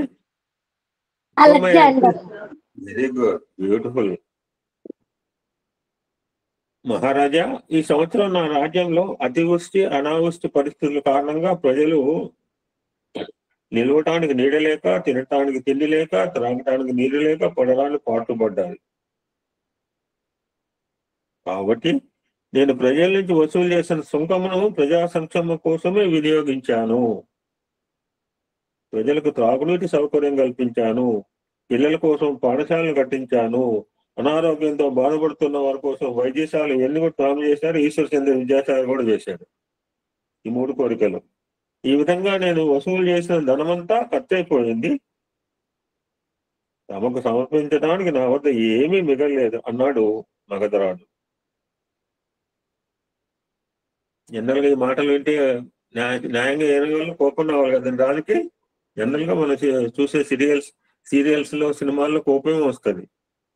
కానీ ఈ మాటలకు అశోక చక్రవర్తి ఎంతో ఆనందించాట. మగధరాజు తన దగ్గరికి పిలిచి, రాజా, నీరు ప్రాణాన్ని ఇస్తుంది, విద్య బుద్ధిని అభివృద్ధి పరుస్తుంది, వైద్యం ఆరోగ్యాన్ని కాపాడుతుంది. అందుకని స్వామి 3 రకాల సేవలు చేస్తున్నారండి. స్వామి స్కూల్ చూడండి, ఉత్తర చెప్పల మగధరాజు చేసిన పనులని స్వామి చేశాడు. మగధరాజు చేసిన పనులు కూడా ఈశ్వరచంద్ర విద్యాసాగర్ చేశాడు. ఇక్కడ స్వామి నీరు ఇచ్చాడు, స్కూల్ ఇచ్చాడు, హాస్పిటల్ కట్టించాడు. ఎంత బాగా. నీరు ప్రాణాన్ని ఇస్తుంది, విద్య బుద్ధిని అభివృద్ధి పరుస్తుంది, వైద్యం ఆరోగ్యాన్ని కాపాడుతుంది. ఈ 3ంటిని ప్రజలకు సమకూర్చే నీవు చాలా గొప్ప పని చేశావు. స్వార్థాన్ని త్యజించి పరమేశ్వర ప్రీత్యర్థంగా పరార్థ కోసం పాటుపడ్డావు అని అభినందించాడు అశోక చక్రవర్తి. అక్కడ సమావేశమైన ఇతర సామంతరాజులు ఉద్దేశించి అశోకుడు ఈ విధంగా అన్నాడు,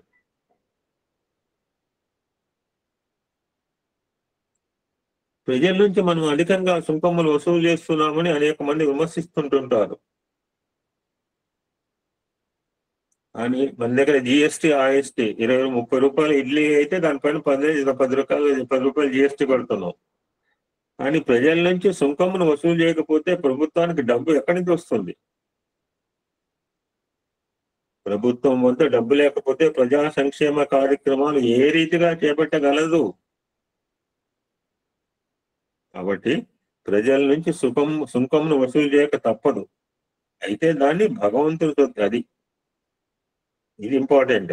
అయితే దాన్ని భగవంతుని సొత్తుగా భావించి ప్రజల కోసమే వినియోగించాలి. This is the real service అన్నారు స్వామి. స్వామి దగ్గర చూడండి, స్వామి ఎవరు ఏం అడగలేదండి, ఎవరు ఏం అడగడు కూడా. ఆయన ఇచ్చుకోవడం ఆయనకి ఎందుకండి? బర్త్డే చూడండి, మొత్తం వచ్చిన బంగారాలంతా హాస్పిటల్కి ఇచ్చాడు, వాటర్ ప్రాజెక్ట్కి ఇచ్చాడు. అందులో మన పరోపకారార్థం ఇదం శరీరం అనే భావంతో ఆర్గనైజేషన్ లో ఉన్నాం కనుక మన సేవలన్నీ కూడా చేసే సేవలు కూడా పరుల హితంగా ఉండాలి. అటువంటి శక్తిని స్వామి వారు మనకు ప్రసాదించాలని కోరుకుంటూ ఓం శాంతి శాంతి శాంతికి. సమస్త లోకా సుఖినో భవంతు, లోకా సమస్త సుఖినో భవంతు. ఓం శాంతి. ఇంకా చాలా ఉంది కానీ స్టాపింగ్ హియర్. ఓం శాంతి శాంతి శాంతి. సాయిరామ్ అండి గురువు గారు. సాయిరామ్. సాయిరామ్. మాట్లాడమ్మా. సాయిరామ్. ఈరోజు చాలా అద్భుతంగా జరిగింది ఆ పట్టణం తపోవనం. మీరు చెప్పింది కూడా చాలా చాలా విషయాలు తెలుసుకున్నాం. సాయిరామ్. కృతజ్ఞతలు. విఠల్ భగవాన్ గారు బర్త్డే అండి ఈరోజు, కాబట్టి మీ అందరి బ్లెస్సింగ్స్ కోరుకుంటూ ఇన్ఫర్మేషన్ ఇస్తున్నానండి. Sairam. Sairam. Happy birthday. Happy birthday.